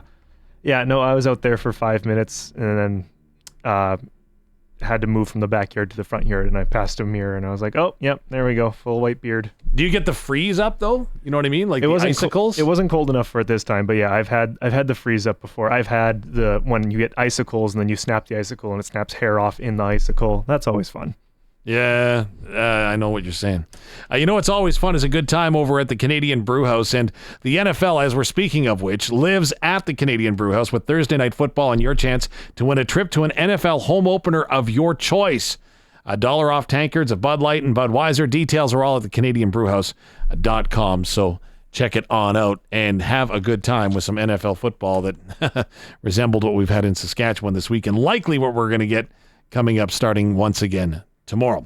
Now, we got lots to get to. It is the Sports Cage on a Friday. We're going to talk some junior hockey after 5 o'clock and get an update with what's happening in Edmonton with the Elks. That's just around the corner. Colson, what do you got going on over there? It's like kind of like I'm trying to cheat off your paper. No more pop quizzes. I thought you were going to break, and I'm like, we still got time, Dave. Oh, okay. No, I thought you were trying to go ahead and flag me down. I thought, what did I do now?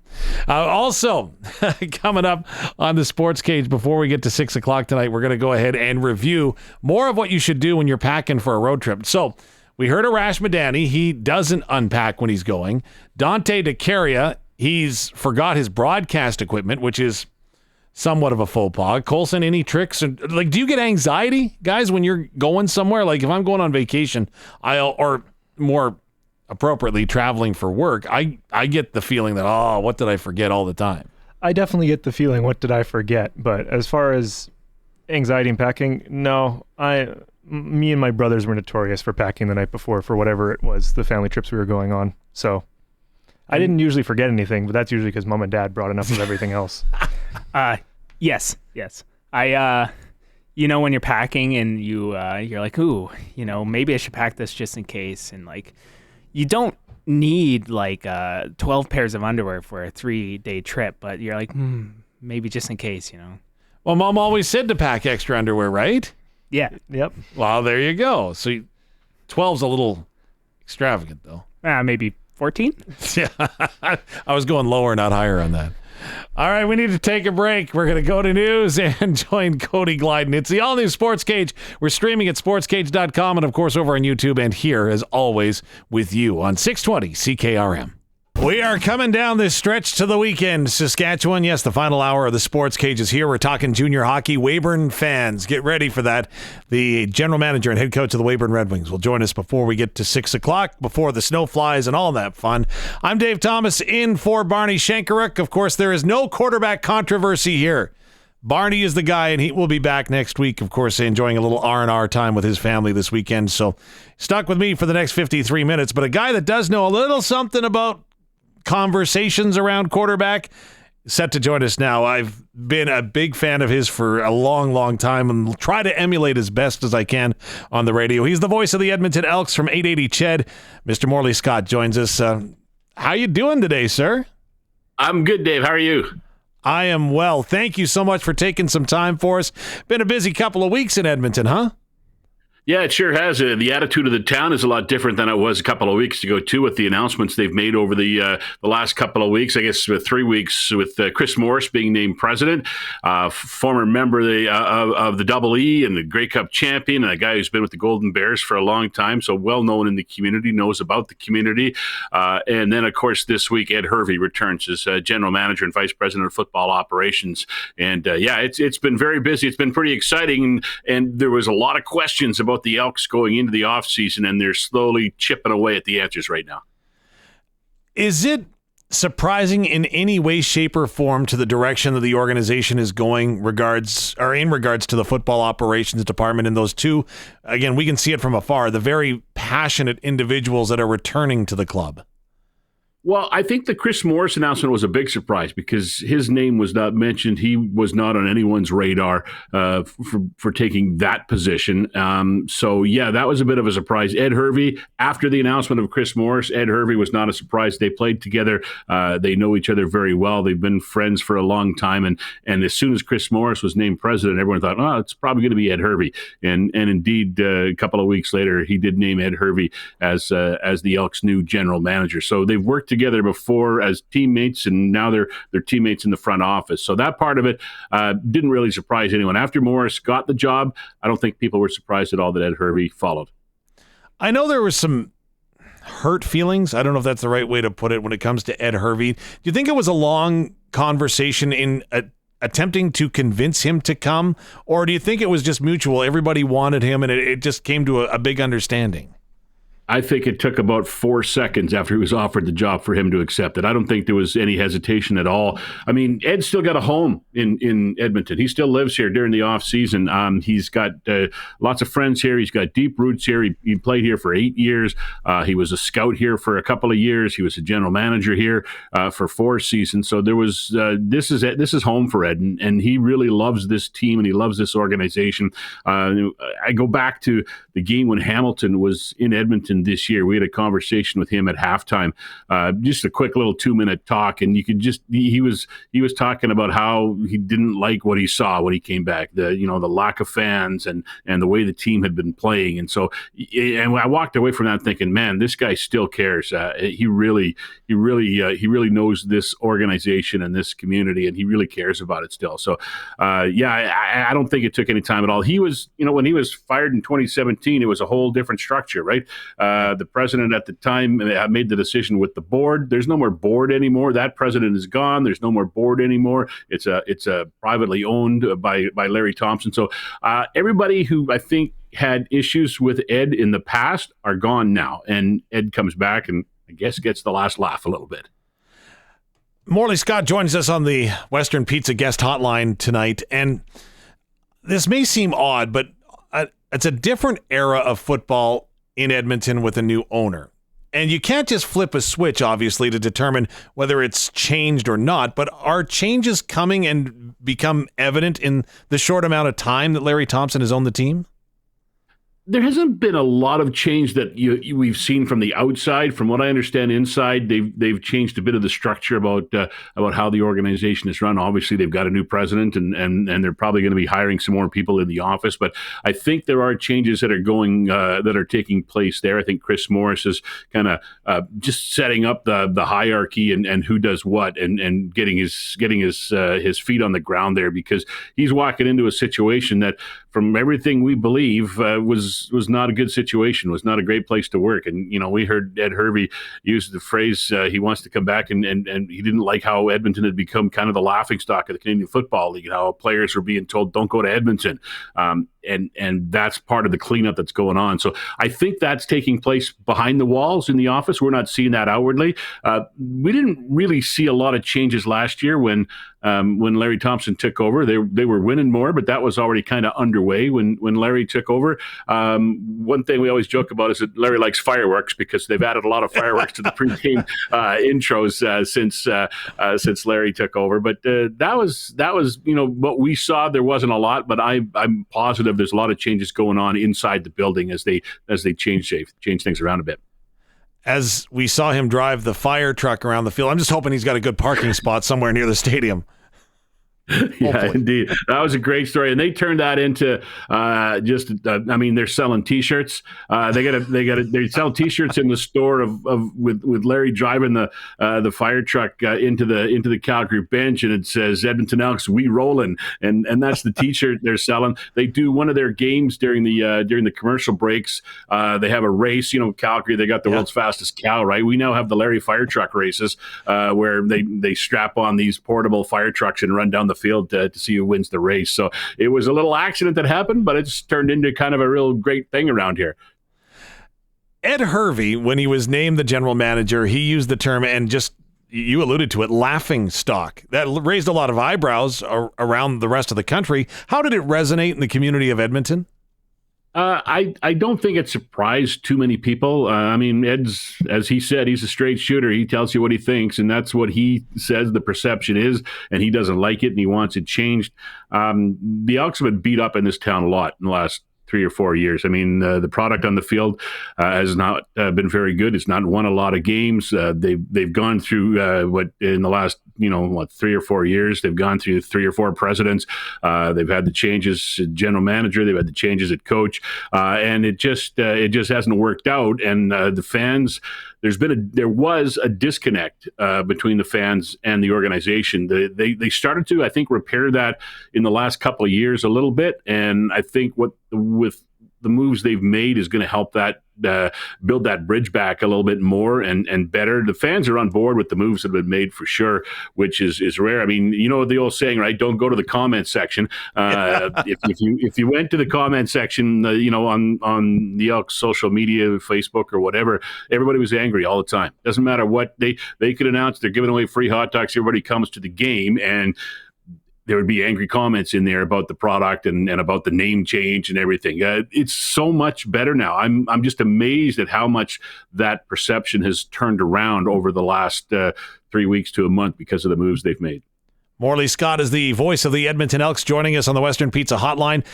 What is the first order of business for the new regime, aside from hiring a head coach, I'd assume is the top priority, and then where do you go from there?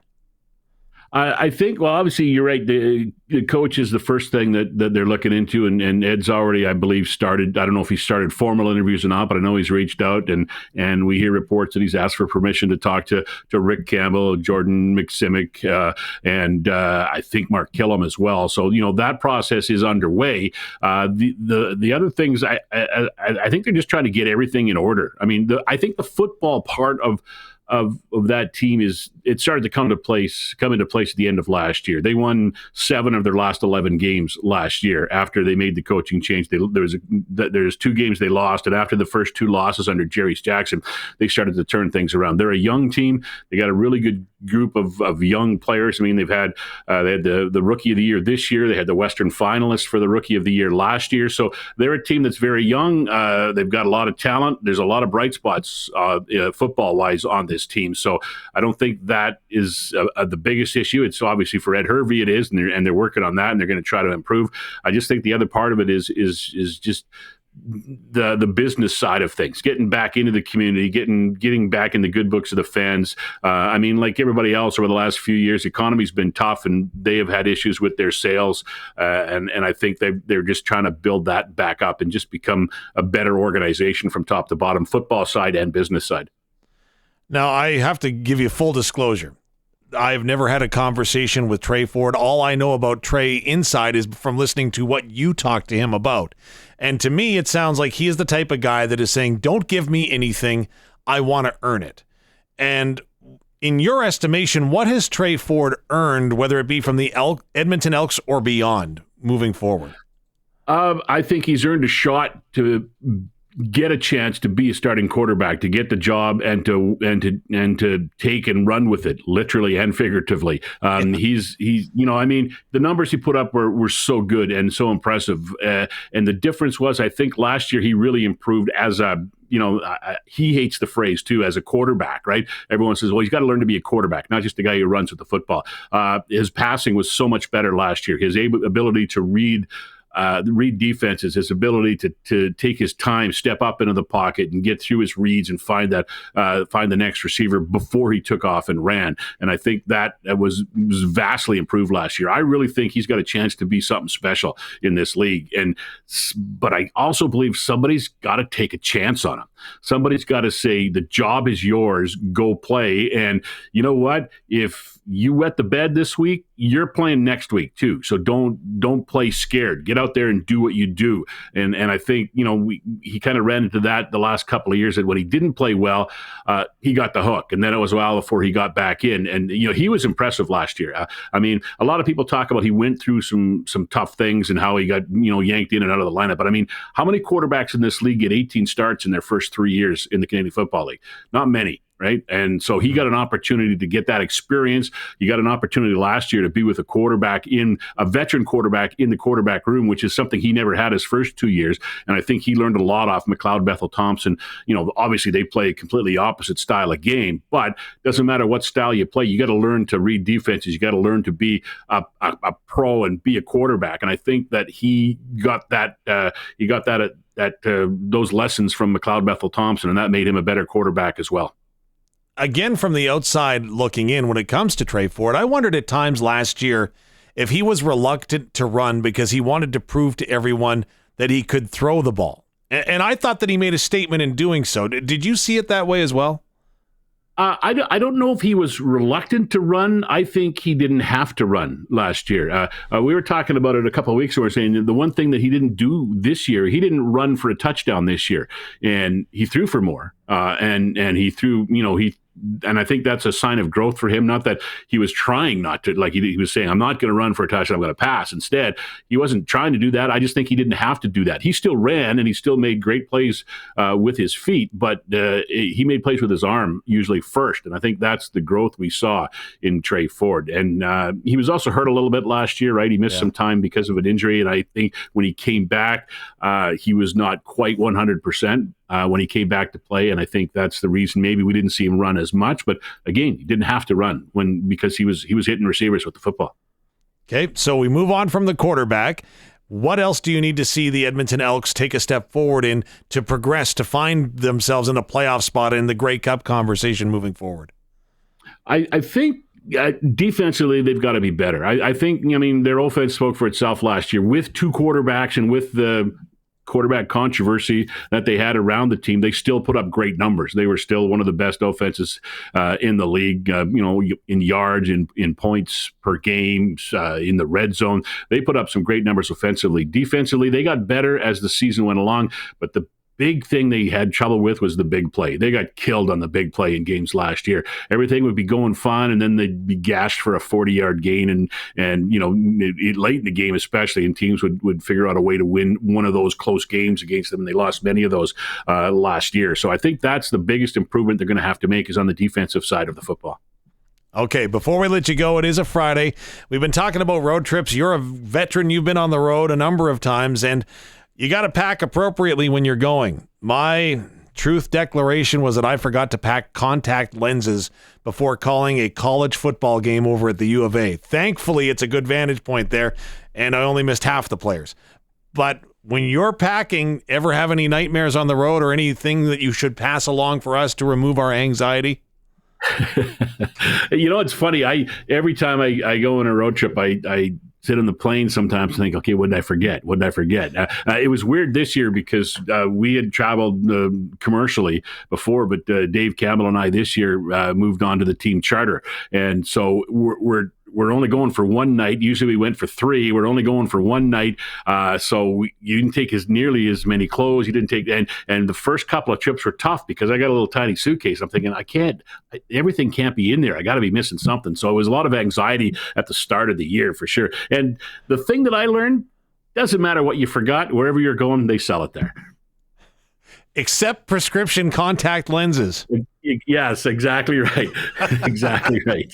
I did do one game. I forgot to bring my my sponsor list sheet, and I ended up the entire game reading it off my phone, which was very, very difficult. So that's one thing I forgot one time, which is tough. But yeah, it like I say, as long as it's something that you can't reproduce, just go out and buy it. If you need a pair of underwear, just go out and buy it. If you need a new pair of pants, just go out and buy it. I had one time we went to Winnipeg, and I had a liquid kind of explode in the suitcase, and wrecked a pair of pants. I had to go out and buy a pair of pants for the game the next night. So it's all fixable, right? True. I'll go with that. Morley Scott, thank you so much for taking some time for us here on this Friday. Again, really appreciate what you do. And like I say, I try to model myself after you. Great call on Ched, and we look forward to catching up to you next season. Thanks, Dave. Really appreciate that. Have a great weekend. All right. Morley Scott joining us, of course, the voice of the Edmonton Elks on 880 Ched. We're going to take a timeout, and we're going to talk with the voice, or the guy that's behind the bench when it comes to the Weyburn Red Wings. Head coach and general manager Cody Mapes is coming up next. This is the All New Sports Cage. We're streaming at sportscage.com and on 620 CKRM. The All New Sports Cage continues on a Friday. Dave Thomas filling in for Barney Shankaruk on this Friday, and we invite you to listen along or, of course, follow along. We're streaming at sportscage.com and on our YouTube channel. Hit the like and subscribe button to follow us along all year long. You know, I was talking with somebody that was going to their spouse's Christmas party tonight. Christmas party, the 22nd of November, I guess. Isn't that early? It feels early to me. Feels early, yeah. Ours is next week, right? Ours is next week. Right. Yeah. Yeah. That's a stressful time for the new guy, by the way. When you're a rookie going to your first corporate Christmas party, because you don't want to be the person that overdresses, but you also don't want to be the person that underdresses. So there's a lot that goes into it. Just saying. Or you could just make a complete fool out of yourself and like maybe have a little bit too many Dizzy Pops and accidentally sing a little bit of embarrassing karaoke and then realize that you weren't the CEO was right in front of you watching you do it the whole time, or I don't know. Ooh. See, it's a stress. It can be a stress, though. That felt oddly specific, Curtis. It sure did, didn't it? I'm reading what you're putting down there. No comment. Hey, you know, it's never an awkward time, though, because you can hold your holiday party at the Canadian Brew House, your ultimate destination for events, parties, fundraisers, and more. 'Tis the season to celebrate. Book now, in-store, or at thecanadianbrewhouse.com. We are 60 minutes away from Bennett Dunlop Ford Regina Pats hockey. Dante Decaria will have the call coming to you from Swift Current. Take on the Broncos tonight. The Regina Pats, boy, I tell you, they've gone ahead and they've faced some tough teams. 3 games, 2 against Brandon, 1 against Tri-City. And so far, they've earned themselves 4 points. So that's not bad, right, when you consider 4 of 6. And now they're going to kick off this road trip, which is going to be expansive. 16 days, 8 different cities across Western Canada. That's... Again, some packing. That's what we're talking about. You know who doesn't get enough credit when it comes to packing? Like, an athlete never doesn't have what they need. The equipment guys and gals for teams, sensational in the work that they do. Like, seeing firsthand, like, all the equipment that has to be moved, it's something else. However, I am not going to name the team. I do know that there was a team that got themselves into a bit of trouble, shall we say, when they forgot the skate sharpener on the road. Ooh, that's not a good move. That's a tough one to explain. Yeah. But they had to go and drive back. Like, it was the end of a 3-game and 3-nighter. So they had to turn around the next Monday, drive back to said destination and get the skate sharpener, because it's pretty hard to lift a skate sharpener, if you know what I mean. Just saying. Just saying. Also, in the Western Hockey League tonight, like I say, it is going to be a full rundown of games as teams are gearing up, and as you would expect here in November. Also on the ice tonight, Tri-City continues their Western road swing. They're out in Brandon to take on the Wheat Kings. Now, I haven't heard whether or not. I would assume that Tanner Howe will make his debut with the Calgary Hitmen tonight, as he was en route to Calgary yesterday after, of course, being dealt by the Regina Pats. The Calgary Hitmen are home to the Victoria Royals. Medicine Hat heads to Edmonton to take on the Oil Kings. The Lethbridge Hurricanes are taking on the Portland Winterhawks. Kamloops and Prince George will square off. Kelowna home to Vancouver, and Spokane takes on the Everett Silvertips. In the SJHL tonight, our good friend Benny Walchuk over on GX94 will have the broadcast between the Melville Millionaires and the Yorkton Terriers. Now, there's some old-time hockey when those two teams get together. Who was your natural rival? Was there a natural rival that you would go to see back in the day? For me? Yeah. I didn't watch enough hockey growing up. No, hey? No. You didn't have a natural one. No, I grew up out in White City, so closest natural rival, I guess, which is just more township rivalry, was Balgony. Right? Balgony, yeah. Yeah. And Pilot Butte, kind of, but it's weird because there's the three towns right there, so they just kind of pick each other depending on the sport and whatnot, what's going on. So Really? Yeah. The what was it? The line they always had against us is White City's not a real town because it doesn't have a main street, right? Wow. It's a bedroom community, right? So they never had a main street, whereas Pilot Butte and Balgony have main streets. Streets. I think they also both have railroad avenues, which that's a Saskatchewan staple. Yeah, it is, right? Main Street, Railway Avenue. Yeah. Is it Railway Avenue always Railway Avenue, or is it sometimes Railway Street? I think it's sometimes street, and then sometimes it's north or south or east or west, depending if you have two of them on either side. Right? True. Right. So. Okay. Also on the ice in the SJ tonight, the Battlefords North Stars are in Estevan taking on the Bruins. The Flin Flon Bombers up at the Whitney Forum will take on the Nipawin Hawks. Humboldt is in La Ronge. Melfort plays the Kindersley Clippers. Prairie Junior Hockey League, the Regina Capitals, they're home tonight. They're taking on the Saskatoon Royals. The Royals are making a little road trip through central Saskatchewan this weekend. Now, the roads don't look terrific for that, but fortunately they don't have to go far to play their next game. The Delisle Chiefs are up in Prince Albert taking on the Timberjacks, and there's only 2 games in the National Hockey League tonight. I should have asked Rob Vanstone about this earlier. Of course, Rob is a big fan of the Winnipeg Jets, and the Jets did not have a good time down in Florida when they were taking on the Florida Panthers and the Tampa Bay Lightning. But they rebounded with a very convincing home win against the Panthers earlier this week, which I thought was pretty good. Now the Jets are out on the road again as they'll be taking on the Pittsburgh Penguins later on tonight. The Buffalo Sabres are also in Anaheim. The Anaheim Ducks have won 3 in a row. The big news from the NFL today was Daniel Jones has walked away. I don't know if it's walk away or not. Is it cut? What term do we want to use? He was cut. They mutually parted ways. I would say cut. They say mutually parted ways. Yeah. Okay. Yeah. Semantics. I also read somewhere that apparently he had a guaranteed like almost $30 million or something if he got injured, and I think that was a concern of theirs as well. So that's part of the reason they let him go, because they didn't want to be in the position on the hook for another $30 million than they were already spending however much it is. Wow. So yeah, contracts are an interesting beast, aren't they? Yeah. Like there are some doozies over time, and again, Daniel Jones, to me, I just don't understand him. Because he is either lights out or running to the end zone and tripping on the 20-yard line. Over his own feet, right? Like my brother did when he was 2. Right? That's the last time you see a person do that normally, is when they're a toddler. No. Not as a professional athlete in the largest league. Yeah. No. Isn't that the truth, right? All right, we're waiting Cody Mapes to join us from the Weyburn Red Wings. We're going to reach out to him and see if we can get in touch with him momentarily. If you're out in Weyburn Way, give him a nudge. So maybe you're going to the big buffet, right? Everybody knows the buffet in Weyburn. Maybe you're headed that way and you see Cody. Remind him that we're going to connect with him. Hold on. I can confirm, just looking at the starting lineup card for the Calgary Hitmen, Tanner Howe is on their starting line. Oh, on the starting line? Yeah, for tonight. Wow. Is this yesterday? Yeah, I think so. They updated it. So that's what it looks like to me. So that's an interesting dynamic, right? Like, how do you adapt and adjust very quickly with a new team, right? Like, obviously he's talented enough to do that, right?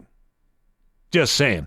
Calgary Hitmen are home to the Victoria Royals tonight, and then, as mentioned, the Regina Pats. So they'll be right here on 620 CKRM coming up at 6:30 this evening. Okay, we're going to reach out to Cody Mapes. Hang tight. He will join us momentarily. This is the All New SportsCage. We're streaming at sportscage.com or, of course, on 620 CKRM. The All New SportsCage continues on a Friday. Dave Thomas in for Barney Shankaruk, of course, streaming at sportscage.com or right here on 620 CKRM. Looking at the forecast, all anticipating some snow moving in. Low down to -12 for us tonight, but then the snow is expected to arrive tomorrow. Could see as much as 2 to 3 centimeters, is according to some forecasts. Others say way more than that, maybe a 6 to 10 centimeter snow dump coming in on Saturday with as much as another 3 centimeters likely on Sunday. Temperature's going to stay steady right around -8. So the temperature is not the concern. It's some snow shoveling weather, if you will, though, as we get ready for the weekend and another potential dig out. If you are heading home, the roads don't look bad tonight. There are some spots where there is some loose and swirling snow on area highways out of Regina. Most do have some partial snow cover in some spots, whether that be on the shoulder. You know the routine. Take care if you're heading for the roads. As Willie Cole on this radio station used to say, you know what gets you there faster and further than anything is four-wheel drive. Unfortunately, that faster and further part is, of course, the ditch that you will arrive in. So take care if you are heading for the roads today. And if you do see something others should know, by all means, let us know. It's always open. That would be the Capital Ford Lincoln text line at 306-936-6262. Capital Ford Lincoln, Saskatchewan's #1 Ford retailer, capitalfordlincoln.com. We're just going to go to the Western Pizza guest hotline moments from now. Perfect pizza with a generous amount of toppings, plus Greek food like souvlaki, ribs, salads, the goodness you just can't make at home. Call Western Pizza today. Tell them I sent you. #2. When moving to Regina, Spiro had me surviving off the good old #2. You can't go wrong. Pepperoni, bacon, and mushroom. The problem is that now my mouth is watering. So there you go. Hey, tomorrow there's a big show coming to town. JJ Voss and Friends featuring Megan Kelly and Dean Cush. That goes over at Drake Hall, 7:30 concert time tomorrow night. It's going to be a good night. So check it on out. And, of course, you can find out all the details on our website, 620ckrm.com. As mentioned, Pats are in Swift Current tonight. Then they're up in Prince Albert tomorrow. Puck drops 7 o'clock. Both nights, both games you'll hear right here on 620 CKRM, starting with Dante Decaria and pregame talk at 6:30.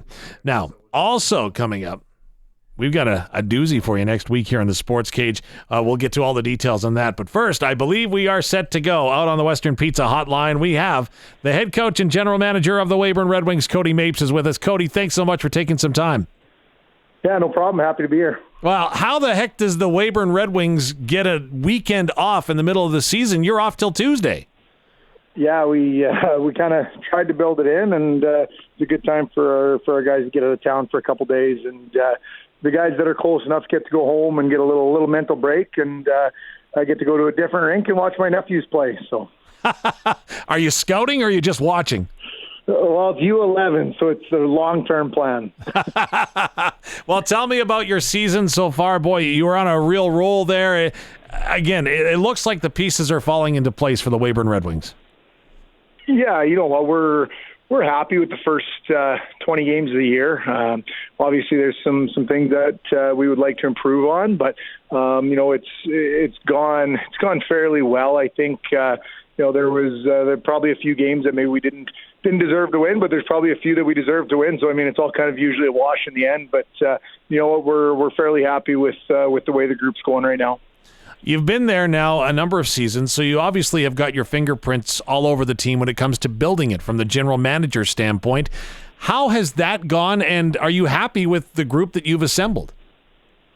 Yeah, you know what? Like our group right now, and junior is so funny. It's you can have a 2-year plan, but I'm not sure many guys really go through with a 3-year plan. It's more of a retool and go all the time. And I mean, I've kind of learned that. And I mean, now this year coming up here is kind of going to be our first year of my draft classes coming through. And so, we've got 3 kids from the 07 age group signed for next year's team now that we've been really excited about for a few years. And so it's for the scouts and the guys that are out doing the hard work. It's good for those guys to see that the long-term plan is working, and we've got some good Saskatchewan kids coming into play, and That's always exciting. But Junior A really is kind of year by year, and especially with the changing landscape, it really is going to be year by year. And so you just got to make sure you do a good job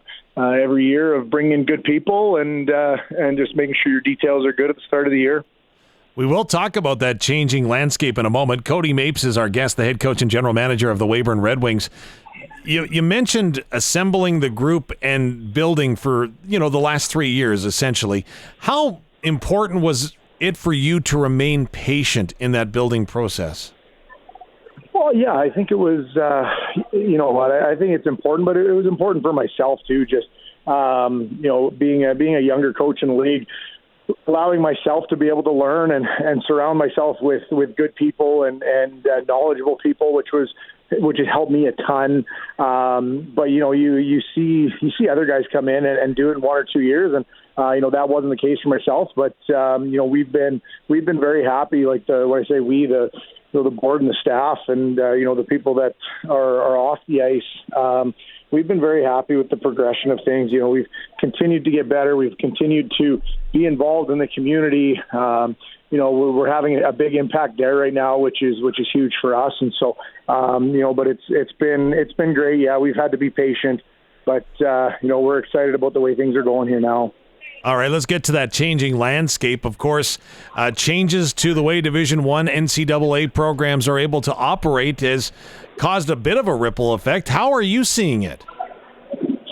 Yeah, you know what? It's going to be good for the players, I think. It gives, it truly gives the guys an opportunity to play in many different levels, and it doesn't stop them from going anywhere. And so, we're excited to continue to be a developmental league, and our program for that matter.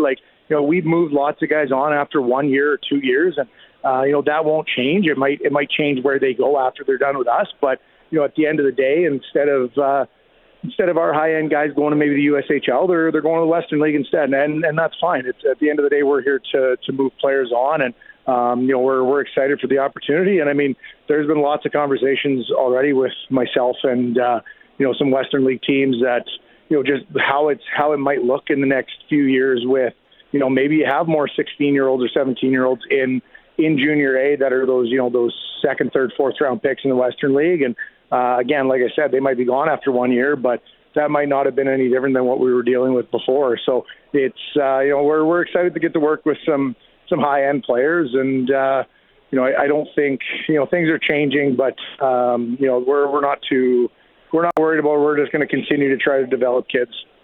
Cody Mapes, you'd mentioned how you'd signed a couple of 07s to agreements, obviously, to come play for the Weyburn Red Wings. Has the conversation then at all changed with the players and or the families? Obviously, you network and you converse with them all the time. Has any of that changed at all? Yeah, a little bit actually. It's the conversation of a 17-year-old staying in AAA so they can go play for a team in Alberta or something like that, or Manitoba. That is drastically changed actually. Like there's really no reason for a 17-year-old or even a 16-year-old if he's ready to stay in AAA. If he's got aspirations of playing in the Western League or playing Junior A or in the NCAA, whatever that player's goals are, there's a very clear path now that it includes Junior A, it includes the Western League, and it includes AAA. And so there's the path now is a lot more clear, I would say. And you know what? We should probably, like I said before, we should see more young guys in our lineups because they know that. If I want to play in the Western League at 17, I'm probably playing Junior A at 16 or 17, 18, however it looks. But, I think that it depends on the player and everything too. But, that's definitely a true progression plan now, I would say. So those conversations have definitely changed a little bit. Cody Mapes is the head coach and general manager of the Weyburn Red Wings. His team leads the Viterra division, 13-6-1 through 20 games of the regular season. It looks to me like your team starts with the goaltender out, and boy, a heck of a goaltender you've got. Well, we've got two, maybe two of the best guys in the league. Like When we went through our stretch there, the month of October to November here, in those 13 or 14 games, we had one guy at 962, I think it was, and the other guy was at 948 or something. And I mean, and we haven't really put more weight on one guy or the other. They've been going back and forth, other than a stretch early in October where one guy played 3 in a row. We've really just gone back and forth, and both those guys are going to have the opportunity to move on and play at a really good level. And we're excited. We're excited that we have both of them, and a lot of that is due to the time and resources we've put into our goaltending. Like, we spend a lot of time on it with our goalie coach, Daniel Wapple. He does a really good job with them, and so I can't say that this is just by luck. We've really invested into it over the last few years, and it's coming to fruition for sure. How nice is it as a coach when you're filling out your lineup card that you can look in your dressing room and know that you're not making a wrong choice? Well, it is pretty nice to go into most games going, I know our goalie is going to give us a chance to win.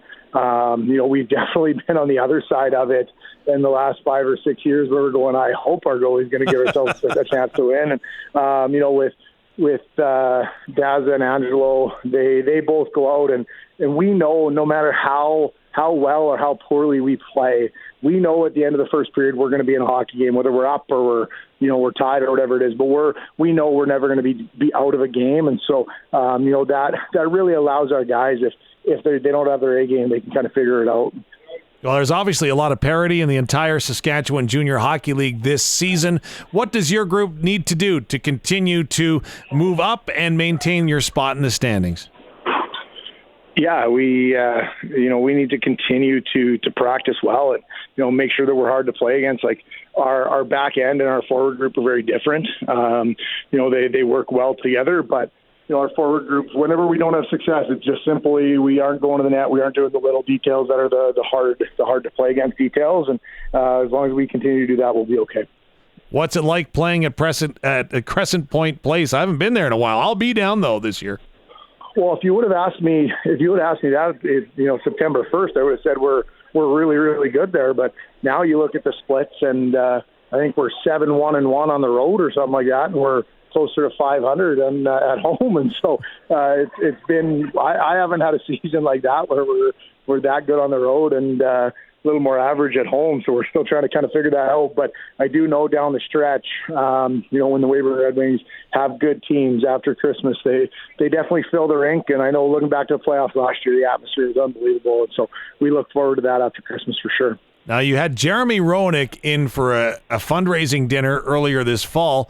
I know that fundraisers are what make the wheels on the bus turn, so to speak. So what's happening with the Weyburn Red Wings? Yeah, we do much like a couple other teams in our league, we do a 12 Days of Christmas cash giveaway kind of thing. That's a big one that we sell just through our office. And then after Christmas, we've got a big 50-50 that we do that ends up being about $30,000 kind of thing. And so we've got some stuff like that that's good. But that Jeremy Roenick event was unbelievable. It was the first time we've done that in my time here. And we ended up with a bigger name than we had anticipated. Obviously, that came with a lot more money put out, and so the organization was a little nervous, and it was a huge hit. We got nothing but compliments, and not knowing Jeremy Roenick before. I'm sure people have their opinion of him before, and he was so good with our guys. He got to speak to our players. He talked about being competitive and being a good teammate and stuff like that, and so it was so good to be able to get a chance to meet him. And I mean, a month before he's going into the Hall of Fame was pretty cool. But it's the biggest thing for us with fundraising stuff like that is people coming to the rink. You've got a very, very good hockey team in Weyburn right now, and being able to get people to the rink and get us up to that 1,000 people a night kind of thing is the best fundraiser that can happen, and it does truly make a difference for the boys. My waistline can attest to the quality of the burgers in that barn. Cody, thanks so much for doing this. All the best moving forward. Really appreciate it. And enjoy that under 11 game. Awesome. Thanks, guys. Cody Mapes, the general manager and head coach of the Weyburn Red Wings, joining us here on the All New Sports Cage, streaming at sportscage.com and, of course, 620 CKRM. We are going to take we're done. That's it? Wow, I guess I should have paid more attention to the clock. That's going to do it for us this week. Of course, don't miss Regina Pats Hockey coming up at 6:30. The Sports Cage returns at 3 o'clock on Monday, all here on 620 CKRM.